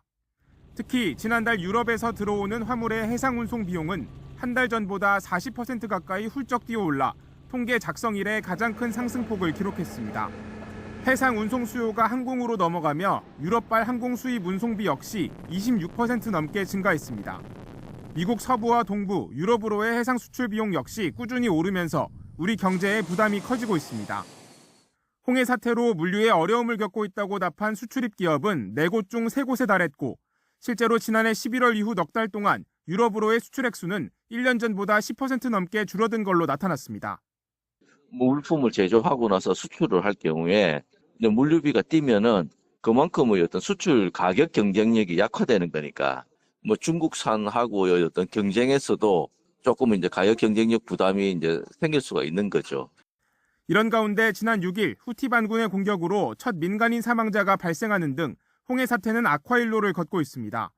또 이스라엘과 하마스의 전쟁이 끝나더라도 국제사회의 시선을 끌기 위한 무력 시위가 이어질 수 있다는 전망까지 나오면서 수출입 기업들의 근심이 점점 깊어지고 있습니다. YTN 김태민입니다. 네, 슈퍼스타 오타니 쇼헤이 LA 다저스 동료들과 함께 오늘 한국에 온다고 했는데 조금 전에 도착을 했습니다. 인천공항에 도착을 했고요. 네, 화면 보시겠습니다. 네, 지금 보고 계신 것처럼 슈퍼스타 오타니 선수 부인과 같이 지금 입국하는 장면이죠? 네, 아내에 대한 관심도 굉장히 높았습니다. 예. 네, 오늘 처음 모습을 공개했는데요. 네, 입국장을 빠져나가는 모습 보고 계십니다. 네. 모자를 다 거꾸로 썼고요. 네, 검정색 옷에 흰색 티셔츠 입고 지금 입국장을 빠져나오고 인천공항 빠져나오고 있는데 양쪽에 취재진 또 팬들 네. 환호성 들리고 있습니다. 네, 저 뒤에 이제 걸어가는 여성이 아내로 보입니다. 예. 이름이 다나카 마미코라고 합니다. 농구 선수라면서요. 네, 키가 굉장히 크네요. 예, 다시 한번 보실까요? 네, 깜짝 결혼 발표를 했습니다. 예, 뒤늦게 결혼을 했다라고 발표를 했는데 누군가 했더니 전직 농구 선수였습니다. 다나카 마미코 씨고요. 네. 자, 이번에 서울에 오는 이유, 자 메이저리그 공식 개막전 때문이죠? 네, 맞습니다. 네. 20일, 21일 고척 스카이돔에서 게임을 합니다. 네, 지금 뭐 국내외 취재진까지 다 인천공항에서 오타니의 모습을 보기 위해서 취재하기 위해서 지금 저렇게 열광적으로 환영을 하고 있는 모습을 보고 계십니다. 네, 특히 아내에 대한 관심도 굉장히 높았습니다. 예. 이 오타니 선수가 아내에 대해서 평범한 일본 여성이다. 네, 지금 보고 계시죠? 라면서, 네, 예. 소개를 했었는데 네. 워낙 또 인기가 많은 선수다 보니까 아내에 대한 관심도 덩달아 함께 있었던 것 같습니다. 네, 해외 취재진의 모습도 볼 수 있고 국내외 취재진뿐만 아니라 팬들도 적극적으로 지금 환영한 모습을 보고 계십니다. 오타니 선수 잘 아시죠? 네. 오타니 선수가 지금 9천억 원의 사나이로 불리잖아요. 네, 맞습니다. 예. 오타니가 한국에 오기 전에요. 아내와 함께 찍은 사진을 SNS에 올렸다고 합니다. 네. 기다려지다라는 한글 문구와 함께 전날에는 또 손가락 하트 포즈와 태극기 사진을 함께 올리면서 이번 서울 시리즈에 대한 기대감을 나타내기도 했습니다. 네, 자 어디서 또 볼 수 있냐면요. 내일은 이제 샌디에고 LA 다저스 고척돔에서 공식 훈련하고 기자회견 하니까 내일 또 모습을 볼 수 있고요. 17일, 18일 LG, 키움 프로야구 선발팀과 또 LA 다저스와 스페셜 매치 하고요. 공식적으로 샌디에고와의 그 메이저리그 개막전은 20일과 21일 고척 스카이돔에서 합니다. 네, 집중되죠. 네, 앞서서는 김하성, 또 다르비추, 고우석 등 이 샌디에고 선수단도 이미 새벽 1시 반에 이미 도착을 했었다고 합니다. 네, 자 오타니 쇼헤이 자신의 아내와 함께 입국하는 장면 생방송으로 전해드렸습니다. 네. 기대가 됩니다. 네. 어떤 또 경기력 보여줄지요? 자, 날씨 알아보겠습니다. 주말 앞두고 봄 기운이 한층 더 짙어지고 있습니다. 내일은 오늘보다 더 포근하겠다고 하는데요. 다만 초미세먼지로 대기질이 더욱 악화하겠고 동해안에는 산불 비상도 걸렸다고 합니다. 자세한 날씨 전망은 기상캐스터 연결해서 알아보겠습니다. 고은재 캐스터. 네, 상암 하늘공원에 나와 있습니다. 어제도 포근한데 오늘도 참 날씨가 포근합니다. 그런데 또 미세먼지가 문제죠? 네, 그렇습니다. 하지만 보시는 것처럼 서울 하늘이 다소 흐리게는 보이고 있지만 아직까지 대기질은 보통 수준을 유지하고 있습니다. 기온도 14도 안팎까지 올라서 낮 동안 활동하기 좋은 따뜻한 날씨가 이어지고 있는데요. 다만 아직까지 안심하기는 이릅니다. 대기가 정체하고 중국발 스모그가 유입되면서 주말까지 중부와 경북에서는 대기질이 악화할 가능성이 크겠습니다. 호흡기 약하신 분들은 야외 활동하실 때 미세먼지 정보를 수시로 확인해 주시면 좋겠습니다. 이 자세한 미세먼지 예보부터 살펴보겠습니다. 지금은 잠시 전국에서 대기질이 보통 수준 회복했습니다. 하지만 중국발 스모그가 추가로 유입되면서 주말까지 중부와 경북을 중심으로 초미세먼지 농도가 짙어지는 곳이 많겠습니다. 특히 내일은 기온이 더 오르면서 오늘보다 공기가 더 답답할 걸로 보이니까요. 주말을 맞아서 외출하실 때는 미세먼지용 마스크 챙겨주셔야겠습니다. 현재 동해안에는 건조주의보와 강풍주의보가 동시에 발효 중입니다. 메마른 대기에 순간풍속 초속 25m 안팎의 강풍이 더해지고 있기 때문인데요. 강릉과 고성, 양양, 포항 등에는 작은 불씨가 큰 불로 번질 위험성이 무척 커서 오늘 오전 대형 산불주의보가 내려졌습니다. 산행 가신다면 불씨 관리 철저히 해주셔야겠습니다. 주말인 내일은 오늘보다 포근함이 더해지겠습니다. 서울 아침 기온 5도, 광주 4도, 부산 8도로 아침에도 쌀쌀함이 덜해지겠고요. 낮 동안에는 고온 현상이 절정에 달하겠습니다. 서울 17도, 광주 20도, 대구 21도로 낮 기온이 20도 안팎까지 오르는 곳이 많겠습니다. 다만 내일 늦은 오후부터는 점차 하늘이 흐려지겠고 남해안과 제주도에는 비가 시작되겠습니다.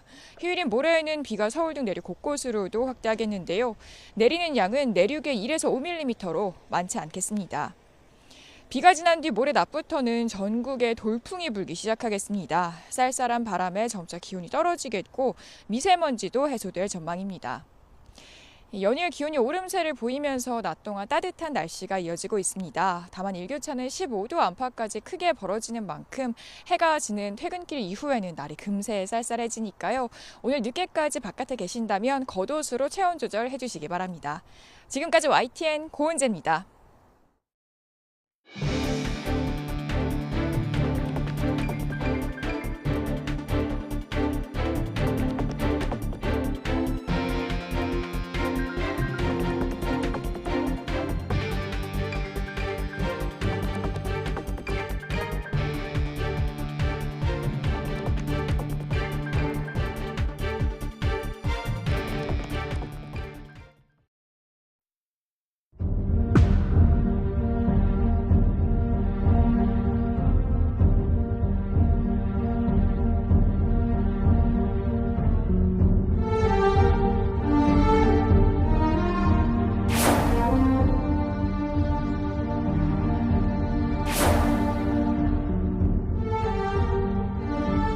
정치를 하기 이전에 있어서 여러 발언들이 문제되는 경우가 많이 있죠. 그 부분에 대해서는 정치인이 아니었다고 해서 모든 책임이 면제되는 건 아닐 겁니다. 정치인들은 모든 것에 대해서 책임져야 합니다.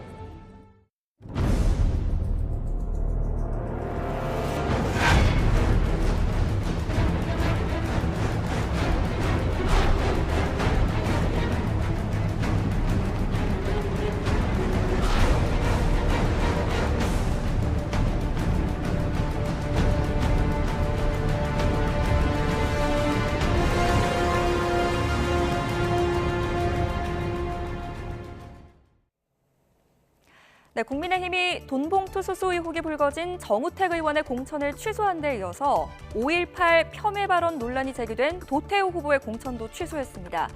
더불어민주당은 목발경품 발언과 관련한 거짓 사과 논란을 이유로 정봉주 후보의 공천도 취소했습니다. 정봉주 후보에 밀렸던 박용진 의원의 재공천 여부에 관심이 쏠린 가운데 민주당은 해당 지역구를 전략 공천할 것으로 보입니다. 들어보시죠. 경선 자체가 절차적 과정에 문제가 없고 결론이 난 거 아니겠습니까? 아하. 그 이후에 정봉주 후보의 발언에 대한 문제이기 때문에 이것은 재추천 의결로 가는 거고 그렇다고 하면은 해석의 여지가 없이 전략 공천으로 간다 이렇게 보면 되는 것이죠. 이건 박용진 의원 측에서는 강북구를 전략 선거구로 지정하는 건 당헌 당규 위반이다 이런 입장이더라고요. 그거는 뭐 박용진 후보 의원 측에서 이제 주장하는 거겠고요. 저도 이제 상황을 다 이렇게 조사를 해보지 않았겠습니까? 이 인격 같은 경우는 전략공천으로 가는 방향으로 잡힌 것 같습니다. 네, 박용진 의원은 제3의 인물로 전략공천이 원칙이라는 당 방침에 이의를 제기했습니다. 박 의원은 오늘 서울 강북을 경선 절차가 문제없이 끝났다는 당의 입장은 사실과 다르다며 이같이 밝혔습니다. 특히 정봉주 후보의 이른바 목발경품 발언은 경선 이전에 있었던 일로 후보자 선정과 경선 과정에서 걸러지지 않았기 때문에 경선 절차에 중대한 하자가 발생한 것이라고 지적했습니다. 또 자신이 신청한 재심 역시 경선의 일부이고 아직 끝나지 않은 만큼 경선 절차가 끝났다는 것 또한 사실과 다르다고 주장했습니다. 박 의원은 앞서 서울 서대문갑과 양천갑 경선에서 상위 후보의 자격 상실로 차점자가 부활하거나 공천을 확정받은 사례가 있었던 만큼 서울 강북을 역시 형평에 맞아야 한다고 강조했습니다. 5.18 폄훼 논란에 휩싸인 도태우 후보의 공천을 취소한 국민의힘은 장해찬 후보의 부적절한 발언 논란을 향한 여론의 동향도 주시하고 있습니다. 장동혁 사무총장은 오늘 장 후보의 발언 내용이나 문제적인 지점, 또 그것이 국민들에게 어떻게 받아들여지는지 후보의 입장 등 여러 사정을 고려하면서 지켜보겠다고 말했습니다. 이어 사과문의 내용과 후보의 태도까지 아울러서 고려하겠다고 강조했습니다. 민주당 이재명 대표의 어제 세종시 유세도 중의 발언도 파문이 확산하고 있습니다. 이 대표가 2번을 찍든지 아니면 집에서 쉬라고 말을 한 게 국민을 편가르고 주권자의 투표 권리를 무시한 것이란 지적이 제기된 건데요. 이 대표 측은 오해할 수는 있지만 정권 심판을 강조하는 의미였고 투표를 하지 말라는 의미는 아니었다고 해명했습니다. 문제의 발언 직접 들어보시죠. 4월 10일은 심판의 날인 것입니다. 지금까지 여러분 국민의힘이 윤석열 정부가 윤석열 대통령이 정치 잘했다, 나라 살림 잘했다, 살만하다, 견딜만하다, 즐거운 마음으로 앞으로도 계속 더 많은 고난 줘서 나라 살림 하게 해야 되겠다 싶으면 가서 열심히 2번을 찍든지 아니면 집에서 쉬십시오.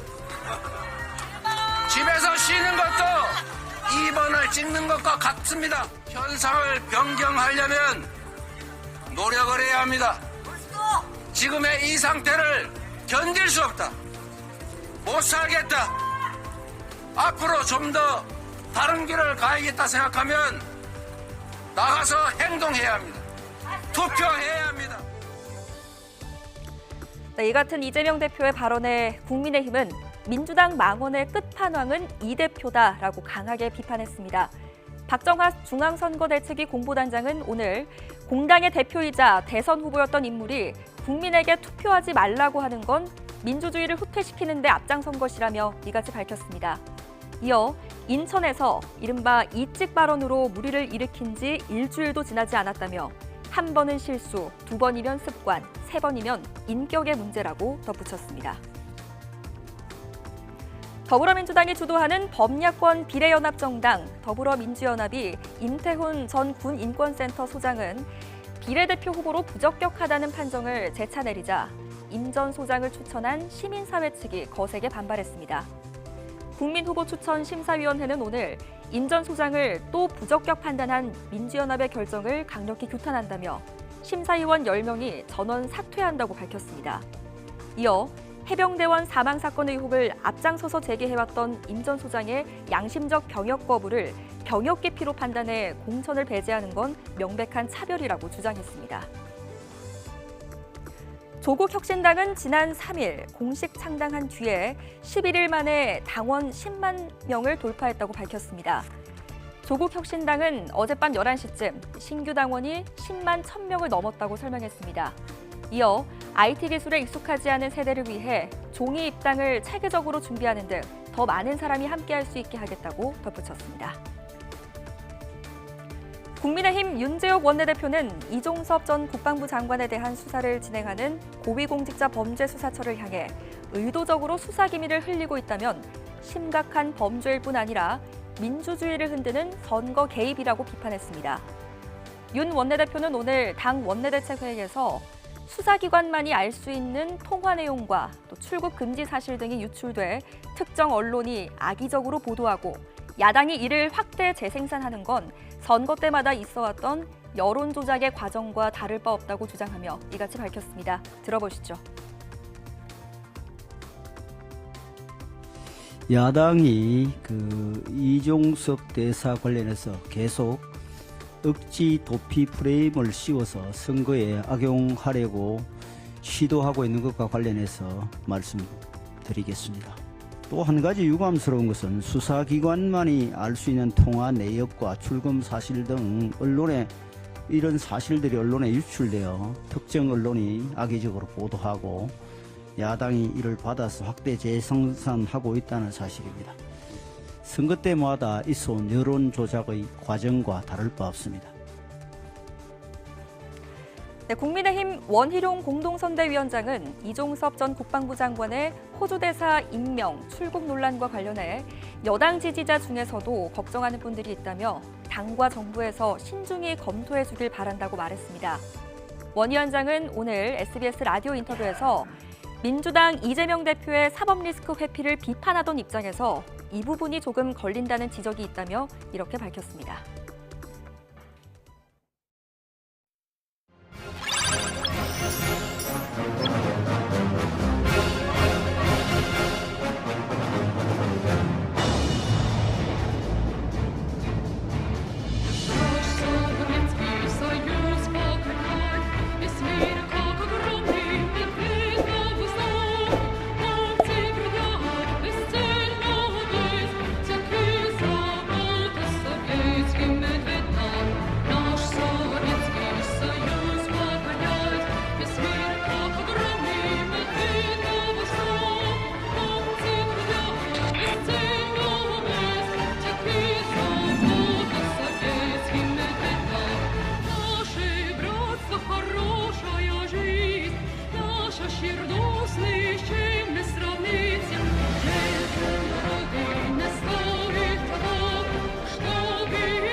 네, 러시아에서 오늘부터 사흘 동안 대선 투표가 진행이 됩니다. 속이 들여다보이는 투명 투표함을 놓아둬서 비밀 투표가 불가능한 상황이다라는 지적도 나오고 있고요. 푸틴 러시아 대통령 당선은 사실상 확정됐다라는 보도는 일찌감치 나왔고, 그래서 최장수 장기 집권 대통령이 될 것이란 분석도 나옵니다. 한러 관계를 포함해서 한반도 안보에 미칠 영향을 하나하나 짚어보겠습니다. 외교관 출신이신데요, 박종수 전 북방경제협력위원장 나와 계십니다. 어서 오십시오. 예, 안녕하십니까. 안녕하세요. 예, 푸틴 대통령 당선은 확실한 거잖아요. 사실상 그렇다고 봐야죠. 예.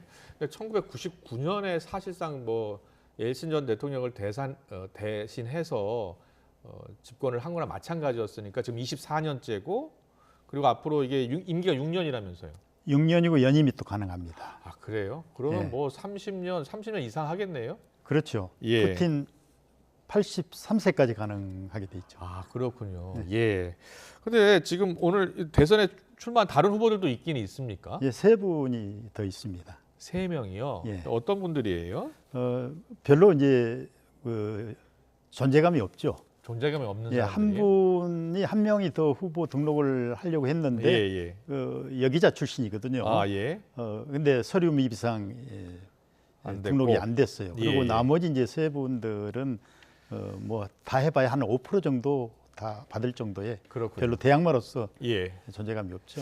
그래서 서방 언론도 그렇고 누가 당선되느냐가 중요한 게 아니라 투표율, 득표율을 보더라고요. 예. 지난 대선 때 76% 득표율이요? 그 정도 얻었다면서요. 이번엔 득표율 80% 넘을 것 같습니까? 지금 보니까 득표율을 높이기 위해서 엄청 노력하는 것 같아요. 푸틴 대통령도 투표하자고 그러던데요. 그렇죠. 그러니까 지금 이번 투표 양상을 보면 직접 선관위 의원이 가가오 방문하면서까지 투표를 독려를 하거든요. 투표함을 들고 다니는 선거 원래 과거에도 그랬습니까? 아, 그런 적이 없었죠. 아, 지금은 예. 전시 상황이잖아요. 예. 특히 이제 우크라이나의 그 동남부 4개 주도 이번에 이제 투표를 하거든요. 네, 네, 그렇죠. 작년 지자체부터 시작이 됐습니다. 근데 거기는 지금 전쟁 중이잖아요. 예, 예. 그래서 다중이 모이는 거는 위험하다. 아. 그래서 직접 가정을 방문하면서 예. 투표를 받아오는 거죠. 투표율 높아지겠네요. 투표율이 높아지겠고. 뭐 여하튼 두고 봐야 되겠죠. 예. 자, 이번 대선이 지난 대선과 다른 점 중에 하나가 지금 우크라이나하고 전쟁을 하면서 거기에 영토를 좀 확보한 곳 있잖아요. 예. 그 우크라이나 점령지에서도 지금 투표가 진행 중이라면서요. 예. 예. 사전 투표가 오늘부터 아니라 그 이전부터 시작이 그래픽 됐습니다. 좀 보여주실래요? 예. 그 우크라이나 옆에 저기 루안스크주, 도네츠크주, 자포리자주, 헤르손주, 그렇죠? 헤르손주까지. 예, 거기죠. 예. 크림반도까지 다 했어요. 예. 저희 자꾸 러시아 영토라고 그동안 계속 주장해 왔었잖아요. 예. 그리고 지금 전쟁 중인데도 불구하고 투표를 진행하나 보죠? 일단 저 지역은 이제 주민들이 비교적 안전하다라고 이제 보는 거죠. 그리고 이미 작년에도 선거를 치렀고. 아, 예. 저 주민들이 그 친러시아 성향 주민들이 많다면서요? 대부분 그렇죠. 예. 알겠습니다. 그 비밀 투표 원칙 이야기 좀 해볼게요. 혹시 화면 있는지 모르겠는데 투명 투표함이요. 투명 투표함을 어떻게 보고 계세요? 러시아에서 공사 지내셨다면서요? 예. 그 평상시 때는 상상을 할 수가 없죠. 그러니까요. 근데 이번에는 제가 보니까 한번 그 물어봤어요. 물어봤어요? 뭐 투표할 필요가 있느냐. 투표할 필요가 있느냐. 그랬더니 사실 전쟁 중이기 때문에 선거를 치른다는 것 자체가 무리다. 예를 들어서 이제 우크라이나 같은 경우도 지금 3월 달에 대선을 치러야 되거든요. 예, 맞습니다. 아예 거기는 지금 대선을 치르지 않고 있잖아요. 이게 러시아는 대선을 치르되 최우선적으로 국민들의 생명에 주안점을 둬야 된다. 해서 비록 좀 투표가 정상적으로 이루어지지 않더라도 혹시나 테러범이 나타날 수도 있다. 뭐 이런 거를 우려한다고 그래요. 그럼에도 불구하고 투명 투표함은 좀 너무한 거 아니에요? 그거는 어떻게 생각하면 참. 그리고 또 이제 접지도 않는다면서요? 접지도. 일반 국민들도 이미 그동안에 이제 여론조사를 하면 푸틴 지지율이 한 80% 나오거든요. 그러니까 이번 선거는 답정 이미 답이 정해져 있고. 그렇군요. 뭐 당선될 건데 뭐 구태여 뭐 비밀 투표 하겠느냐. 이런 또 전반적인 분위기도 있습니다. 그렇다면 러시아 공사를 지내셨으니까 러시아 상황을 잘 아실 것 같아요. 러시아 국민들도 잘 알고 성향도 잘 알고. 푸틴 대통령 지지율이 상당히 높잖아요. 푸틴 대통령이 계속 연임을 해야 된다라고 생각하는 국민들이 많은 거예요? 그래서 저도 러시아에 있을 때 제 3기 출범을 할 때요. 제가 개인적으로 일반 주민들을 대상으로 한번 여론조사를 해봤어요. 아, 그래요? 뭐라고 하던가요? 과연 이게 소위 말한 정확한 그런 여론인지 아닌지 해봤더니 사실상 70~80%가 푸틴 계속 해야 된다. 왜 그러냐 그랬더니 왜 그러냐? 푸틴만큼 잘하라는 법이 없지 않느냐. 푸틴 잘하고 있는데 구태여 바꿀 필요가 있느냐. 더 나빠지면 어떨 거냐. 그러니까 당연히 푸틴이 더 해도 된다. 뭐 이런 그 일반적인 그 여론이에요. 그런데 보통 정상적인 국가, 일반 민주국가라면 공산국가 성향이 강하니까 그 야당도 있고 또 야권 성향의 야당 성향의 또 언론도 있고 해야 되는데 러시아는 사실상 야당이 없는 겁니까? 야당이 있었죠. 그동안에 또 만만한 후보들도 있었고 그 공산당인 그 지리노프스키 같은 주가노프 같은 거 공산당 당수 또 지리노프스키 같은 사회민주당 당수 상당히 도전적이었어요. 정권을 비판하는 정당이 있었는데 많이 있었죠. 많이 있었는데 첫 번째는 또 푸틴이 정치를 뭐 비교적 잘했다고 봐야 될 것 같아요. 왜? 러시아 국민들이 다 지지하니까. 뭐 거기에다가 또 보이지 않는 그 권력의 힘이라는 게 있잖아요. 정적들 뭐 제거가 거의 노골적이다. 서방 언론에서는 그렇게 보잖아요. 물론 그렇죠. 얼마 전에 프리고진 반란 일으킨 프리고진도 사실상 제거됐다라고 보는 분들도 많던데요. 뭐 러시아 내에서는 또 여러 가지 설이 있습니다. 아, 그래요? 과연 제거됐겠느냐. 왜냐하면 그 푸틴의 최측근이었는데 예, 러시아의 그 인맥을 보면 성골과 진골로 나누거든요. 성골은 상페테르부르크 출신이면서 푸틴의 고향인 그 KGB 정보기관 출신이 성골이고 진골은 그 중에 하나를 갖고 있는 게 진골인데 프리고진은 진골이거든요. 알겠습니다. 그래서 뭐 여러 가지 이야기가 있다. 그런데 프리고진을 그럼 왜 제거했다고 보는 거예요? 그때 반란 한번 일으키려고 했던 거 그것 때문인가요? 근데 내부적으로는 그냥 한번 그 대통령한테 나름대로 대통령한테 한 게 아니라 사실은 그 국방부 장관한테 도전을 한 거거든요. 좀 더 지원해달라는 거 아니었습니까? 그렇죠. 그래서 하나의 이게 해프닝으로 보는 또 이런 경향들도 있어요. 자, 알겠습니다. 이제 뭐 러시아 대선 이야기 지금 하고 있는데요. 뭐 경쟁자도 없고 당선 가능성도 거의 확실하고 하니 궁금한 게 대외 관계 쪽, 우리 한러 관계 쪽 굉장히 중요할 것 같아요. 최근 한러 관계가 좋지 않잖아요. 최악입니다. 근데 이 관계가 앞으로도 더 계속될 것 같습니까? 아니면 새로운 시도가 있을 것 같습니까? 이거는 전적으로 양국 간의 그 상호 간에 어떻게 하느냐에 좌우된다고 봅니다. 일단은 남북 관계가 최악의 상황으로 간 거는 우크라이나 전쟁 때문에 그렇게 시작이 됐거든요. 한러 관계. 그렇죠. 우리가 우크라이나 전쟁이 시작되자마자 유엔의 대러 비난 성명에 141개국 중에 하나로 참여를 했잖아요. 그리고 또 대러 제재 45개국 중에 한 나라로 참여를 했고 그리고 또 방산물자 지원에 또 31개국에 포함됐고 그러다 보니까 이제 러시아도 한국을 비유호 국가로 지정을 한 거예요. 자, 이 우크라이나 전에는 서로가 필요했잖아요. 우리나라가 필요했고 러시아도 우리나라의 경제적 도움도 서로가 필요했고. 윈윈할 수 있는 그런 국가의 어떤 시스템이죠. 관계 개선이 당분간 어려울 것으로 보세요? 저는 만약 이 상태가 지속이 된다면 쉽게 복원은 안 될 걸로 봅니다. 그렇다면 어떤 기회에 어떤 방식으로 풀어야 된다고 보세요? 일단 저는 그 주목한 게 작년 말에 러시아 한국 대사가 푸틴 대통령한테 신임장을 제정할 때 러시아는 한국하고 관계를 복원할 준비가 돼 있다. 문제는 한국한테 달려 있다. 두고 보겠다. 뭐 이런 얘기를 했거든요. 근데 이제 그 말이 끝나기가 전에 일주일 뒤에 우리 정부가 대러 제재 수출 통제 품목을 배로 늘린 거예요. 그러니까 바로 이제 러시아 외무부 대변인이 이젠 비대칭적인 보복을 하겠다. 한국 놀아주지 마라. 그러고 나서 바로 우리 이 선교사가 체포가 된 거예요. 지금 뭐 선교사 이야기까지도 해야 될 것 같은데 그건 잠시 뒤에 하고요. 북러 관계는 더욱더 지금 더욱더 강화되고 있다? 그렇죠. 이렇게 봐야 되는 거잖아요. 그렇습니다. 지금 러시아에 사실 북한이 무기도 수출해주고, 그리고 또 러시아의 기술을 북한이 받고 있고, 맞습니까? 뭐 그건 제가 직접 확인은 못 해봤습니다만 그런 정황은 충분히 우리가 생각해 볼 수 있을 거라고 봅니다. 여러 가지 뭐 위성 사진도 찍어서 공개하고 있잖아요. 이게 너북 관계는 사실은 한러 관계의 어떤 그 반사적인 그런 그 작용이라고 보거든요.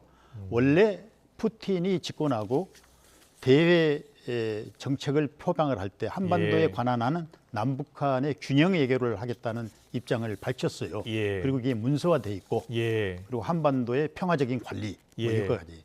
그런데 우크라이나 사태를 계기로 해서 그 입장이 바뀐 거죠. 그러면서 작년에 새로운 대정책 개념을 러시아가 채택을 했거든요. 일종의 전시 외교 정책이라고 전시 외교 정책. 3월에 했는데 거기에는 아예 한반도를 뺐어요. 뺀 이유는 두고 보자는 거라는 생각이 들어요. 그렇군요. 그런 한반도 상황에서 중에서 또 북한하고는 계속 관계 개선을 하고. 그렇죠. 그러니까 우리하고 관계는 계속 갈등 관계로 가고 반사적으로 북한하고는 계속 밀접한 관계로 가는 그런. 그럼 앞서 선교사 얘기하셨잖아요. 그럼 그 간첩 혐의로 지금 러시아 당국에 체포가 됐는데 그 선교사 체포도 한러 관계 악화가 큰 역할을 했다 이렇게 보시는 거죠? 저는 그 연장선상이라고 봅니다. 기본적으로 이번 그 우크라이나 전쟁으로 인한 한러 관계가 악화되지 않을 때는 그 정도의 활동에 대해서는 별로 문제시를 하지 않았거든요. 그런데 이제 분명한 것은 1996년 10월 달에 아시다시피 그 블라디보스톡에서 한국 그 최대권 영사 피살 사건이 발생을 했잖아요. 아, 예. 그때 러시아 정부가 앞으로 남북한이 예. 러시아 땅에서 대치를 하는 것은 절대 용납할 수 없다 해가지고 철저하게 그걸 통제를 했어요. 네, 네. 그러다 보니까 이제 뭐 이런 그 갈등 관계로 갈 가능성이 좀 줄었거든요. 근데 네. 이번에 이제 우리하고 관계, 한국하고 관계가 악화되고 반사적으로 러시아가 북한하고 관계가 강화됨으로 인해서 예. 이 문제가 이제 전면에 부상이 된 거죠. 그렇군요. 예. 뭐 북한 이야기 나왔으니까 북한 이야기 좀 더 해볼게요. 외교관 출신이시니까요. 예. 북한은 지금 최근에 보면요. 예. 김정은 위원장이 이 신형 탱크 공개하고 또 거기에 타고 자기 자신의 이제 위력을 과시하는 모습을 예. 이제 화면에서 볼 수가 있었거든요. 그 보니까 탱크 지난번에는 비행기도 타고 잠수함도 타고 김정은 위원장이 저렇게 행보하는 이유 가장 큰 이유는 어디 있다고 보세요? 지금 러시아하고 저는 그 북한하고 같이 예. 이 공조를 하고 있다고 봅니다. 아, 예, 예. 그 탱크 같은 경우도 네. 지금 최근에 그 신형 탱크를 지금 개발했다고 보기보다는 예. 이미 아버지인 김정일 위원장이 네. 2001년 8월 달에 모스크바를 가는 과정에서 중간에 옴스크를 들립니다. 옴스크에 예.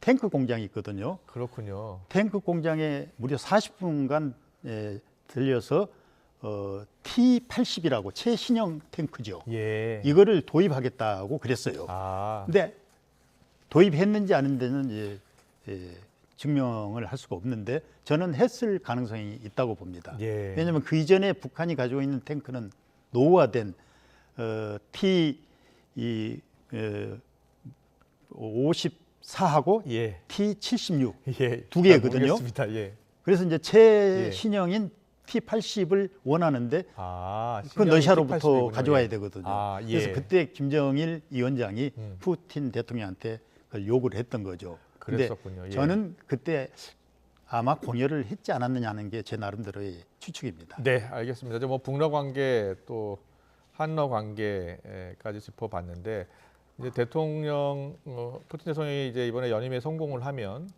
우크라이나 전쟁은 어떻게 될 것 같아요? 우크라이나 전쟁은 우선 이거를 단순히 예. 러시아하고 우크라이나의 전쟁이 아니라 사실은 러시아하고 미국 및 나토하고의 어떤 대리전이라고 저는 보거든요. 예. 그러면서 또 이거는 이 소위 사회주의 경제권하고 자본주의 경제권의 경제 전쟁이라고 볼 수 있는 거죠. 예, 전 세계적으로는 어떻게 하든지 휴전을 하고 대화로 풀어야 된다는 생각들을 다 많이 하잖아요. 그럴 가능성은요? 그 가능성에 대해서 러시아는 요즘도 이제 일관되게 얘기하고 있는 게 우리는 평화 협상을 할 준비가 돼 있다. 이렇게 얘기를 해요. 그러면서 푸틴 대통령이 얼마 전에 또 얘기한 게 그런데 우크라이나는 과연 준비가 돼 있느냐? 안 돼 있는 것 같다.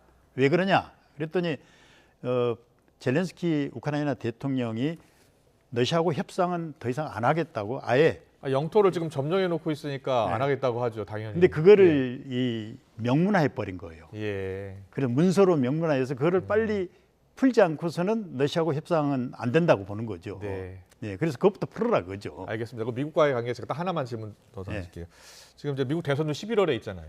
트럼프 대통령 뭐 당선이 된다면 푸틴 대통령과 트럼프 대통령은 그 관계가 괜찮지 않나요? 바이든 대통령과의 관계보다는?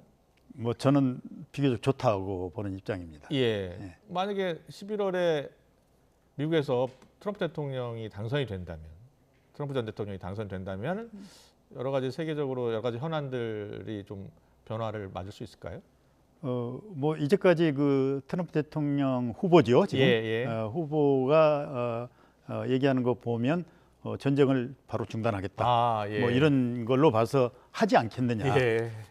어차피 이제 트럼프 입장에서는 자국 알겠습니다. 우선 중심주의로 가겠다는 의지가 강하기 때문에. 잘 들었습니다. 푸틴 대통령 뭐 이번에 당선 뭐 확실하고요. 연임 가능성에 다시 한번 또 30년 이후로도 또 재선될 가능성이 훨씬 더 높다는 말씀까지 들었습니다. 박종수 전 북방 경제협력위원장과 함께했습니다. 잘 들었습니다. 감사합니다.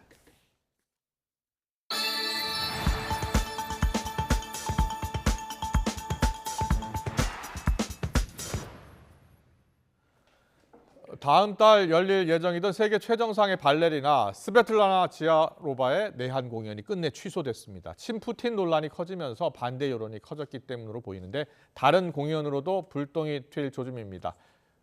네, 자하로바로 정정하겠습니다. 김정혜 기자의 보도입니다. 푸틴의 발레리나로 불리는 스베틀라나 자하로바가 출연하는 모덴스 내한 공연이 취소됐습니다. 공연 기획사와 예술의 전당은 홈페이지에 각각 관련 안내문을 올려 관객과 아티스트의 안전에 대한 우려로 공연을 취소하며 사전 예매한 티켓값은 전액 환불 조치한다고 밝혔습니다. 12만 원에서 34만 원까지의 높은 가격에도 불구하고 티켓은 이미 60% 이상 팔린 상태였습니다. 그러나 결국 공연이 취소된 건 러시아 우크라이나 전쟁을 둘러싸고 여론이 좋지 못했던 점으로 보입니다. 특히 주한 우크라이나 대사관이 입장문을 통해 사실상 공연 중단을 요청한 부분이 크게 작용했다는 지적입니다. 대사관은 이 공연이 러시아의 부당한 침략을 정당화하고 우크라이나 국민의 고통을 경시하는 것과 같다며 범죄를 저지른 러시아 정권과 문화계 인사들과의 문화 협력을 중단해달라고 촉구한 바 있습니다. 기획사나 예술의 전당 모두 외교 문제로 비화할 수 있다는 부담이 클 수밖에 없었습니다. 이로써 자하로바 내한 공연 사태는 일단락됐지만 불똥은 다른 곳으로 튈 조짐을 보이고 있습니다. 다음 달 16일부터 18일까지 서울 세종문화회관 무대에서 공연될 예정인 볼쇼이 발레단 갈라 콘서트 공연입니다. 볼쇼이 발레단은 러시아의 국립 발레단이자 자하로바가 수성무용수로 활동하고 있고 친푸틴 예술가로 대표되는 발레리 게르기예프가 지난해 12월부터 총감독을 맡고 있습니다. 세종문화회관 측은 아직 해당 공연에 대한 프로그램과 출연진이 확정되지 않아 기획사 측이 공연을 계속 진행하기 어렵지 않겠나 싶다며 기획사의 진행 상황을 지켜보는 중이라고 밝혔습니다. YTN 김정혜입니다. 민간 우주 기업이죠. 스페이스X의 대형 우주선 스타쉽이 지구 궤도 시험 비행을 위한 세 번째 도전에서 절반의 성공을 거뒀습니다. 몇 분 만에 폭발한 앞선 두 번의 시도와는 달리 지구 궤도 비행에는 성공했지만 대기권에 들어오면서 분해가 돼서 계획됐던 바다 입수를 하지 못했습니다. 기정훈 기자의 보도입니다.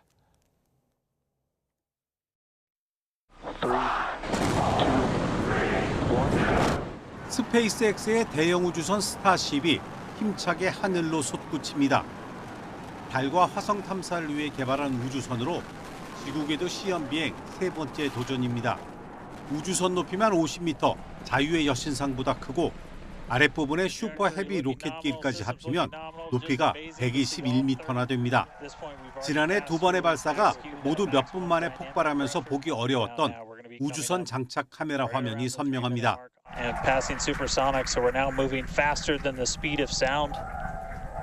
Getting those onboard views from the ship cameras. 최고 시속 26,000km를 넘기며 지구 저궤도라는 200km보다 높은 고도 234km까지 올라갔습니다. 약 48분 동안 지구궤도 비행에 성공했지만 대기권에 다시 들어올 때 문제가 생겼습니다. Oh man, we can see the heating on those flaps as we're starting to re-enter the Earth's atmosphere. 꼬리 쪽에서 시작된 화염이 커지더니 1분이 채 지나지 않아 화면이 끊겼습니다. 계획은 발사 65분 후 인도양 착수였지만 비행은 그보다 짧은 약 49분 만에 끝났습니다. 스페이스X 측은 그래도 놀라운 진전을 이뤘다고 평가했습니다. We haven't heard from the ship up until this point, and so the team has made the call that ship has been lost. So no splashdown today, but again, just it's incredible to see how much further we got this time around. 미항공우주국 나사의 빌 넬슨 국장은 소셜미디어에서 성공적인 시험 비행을 축하한다며 아르테미스 프로젝트의 큰 진전이라고 말했습니다. 아르테미스 프로젝트는 인류를 다시 달에 보내겠다는 나사의 프로젝트로 스타쉽은 오는 2026년 프로젝트 3단계 임무에 사용될 예정입니다. YTN 기정훈입니다. 이 시각 간추린 뉴스입니다. 오늘 오전 10시 반쯤 충북 진천군 이월면의 한 화학 공장에서 폐화학물질 회수 과정 중에 유해 화학물질이 하천으로 누출됐습니다. 사고가 나자 진천군 등은 주민에게 긴급 문자를 보내고 공장 옆 하천 일대에 둑을 쌓은 뒤에 하천 오염수를 회수해 유해화학 물질을 수거하고 있습니다. 소방당국은 인명 피해는 없지만 유해화학 물질인 다이메틸포마이마이드 11톤가량이 하천에 유입된 것으로 파악하고 있습니다. 지난해 성탄절 새벽 32명의 사상자를 낸 서울 방학동 아파트 화재 피해자가 검찰에 넘겨졌습니다. 70대 A씨는 지난해 12월 25일 새벽 서울 방학동 아파트에서 담배를 피운 뒤 불을 제대로 끄지 않아 화재 사고를 낸 혐의를 받고 있습니다. 아이가 들으니 욕설을 자제해달라고 요청한 30대 여성을 7살 아이가 보는 앞에서 무차별 폭행한 60대 남성이 경찰에 붙잡혔습니다. 어제 경기 성남시 분당구에 있는 한 카페에서 60대 A씨는 지인과 욕설 섞인 대화를 나누다가 피해자가 7살 아들과 함께 있으니 욕설을 자제해달라고 요청하자 아이가 보는 앞에서 무차별 폭행을 가한 것으로 조사됐습니다. 대형 의류 매장을 돌며 수천만 원어치 의류를 훔쳐 달아난 베트남 국적 일당의 영장실질 심사가 열렸습니다. 이들은 지난 9일 오후 5시쯤 서울 영등포구를 비롯한 수도권 일대 복합 쇼핑몰 의류 매장에서 옷을 훔친 혐의를 받습니다. 이들이 만든 특수 가방은 전파가 차단돼 계산하지 않고 나가도 경보음이 울리지 않은 것으로 조사됐습니다. 대낮에 서울 강남에 있는 업체 사무실에 침입해서 강도 행각을 벌이려던 일당 3명이 구속됐습니다. 서울중앙지방법원은 어제 특수 강도 미수 혐의를 받는 32살 A씨 등 3명에 대한 구속 전 피의자 신문을 진행한 뒤에 증거 인멸이 우려된다며 구속영장을 발부했습니다. A씨 등은 지난 11일 오후 3시 40분쯤 서울 역삼동 사무실에 들어가 업체 대표의 목을 조르고 금품을 훔치려 한 혐의를 받고 있습니다.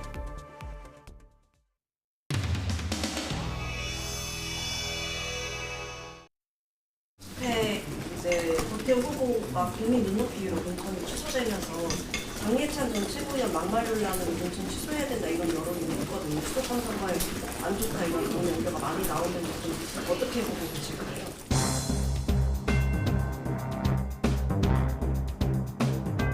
그 후보가 과거에 했던 발언 대단히 부적절합니다. 본인도 그걸 인정했고 그리고 그 후보가 특히 두 번째 낸 입장문을 보시면 헌법 전문에 수록하는 것에도 동의하고 그리고 그 5.18 정신을 이어받겠다라는 표현까지 쓰면서 사과를 했는데요.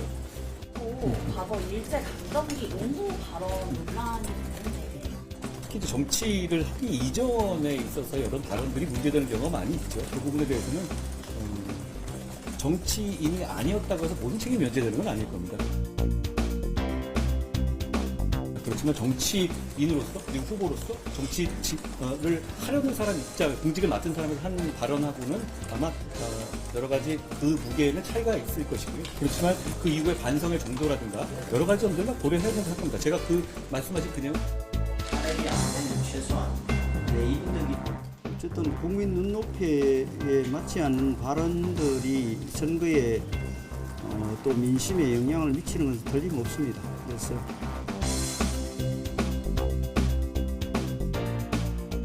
부적절한 발언에 대해서 옹호할 생각은 없습니다. 하지만 민주당이 비판할 자격이 있는지는 또 다른 문제입니다. 아직 우리 국민들 기억에 선명하게 남아있는 얼마 되지 않은 망언들입니다. 정봉주 후보가 옛날부터 막말을 했었다는 이거에 대해서는 검증을 그래서 문제의 심각성을 인지를 해서 바로 후보 자격을 지금 박탈을 했죠. 다시 한번 강조드리지만 현장에 뛰고 있는 민주당 후보들 막말, 설화, 요거와 관련된 것에 대해서는 즉각적이고 당에서 할 수 있는 가장 엄격한 조치를 앞으로도 민주당은 해나갈 것입니다.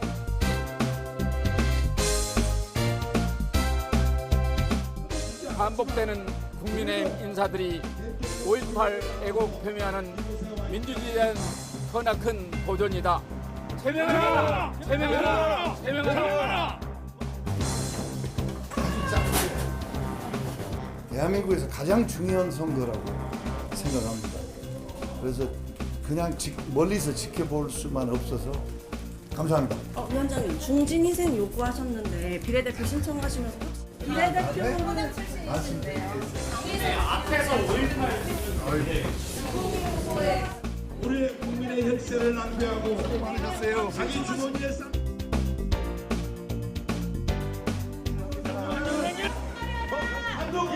아이고 다시 보는 데는 뭐.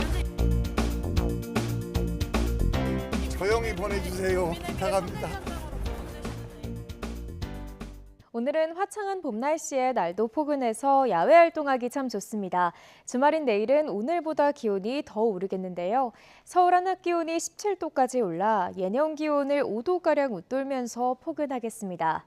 하지만 외출 시 초미세먼지를 주의해 주셔야겠습니다. 내일은 다시 대기질이 악화하겠고 전국 대부분 지역에 공기가 탁하겠습니다.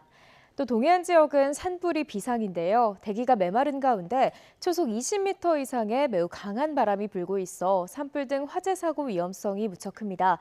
불씨 관리 철저히 해주셔야겠습니다. 내일 아침 기온은 오늘보다 1에서 3도가량 높겠습니다. 내일 서울 아침 기온 5도, 대전 2도, 창원도 5도가 예상되고요. 낮 동안에는 예년 기온을 4에서 6도가량 웃돌겠습니다. 서울 한낮 기온 17도, 광주 20도, 대구는 21도가 예상됩니다. 내일 늦은 오후부터는 남해안과 제주도에서 비가 시작돼 모레 새벽에는 중부와 전북 지방까지 확대하겠습니다. 하지만 비의 양은 많지 않겠고 모레 아침이면 대부분 그치겠습니다.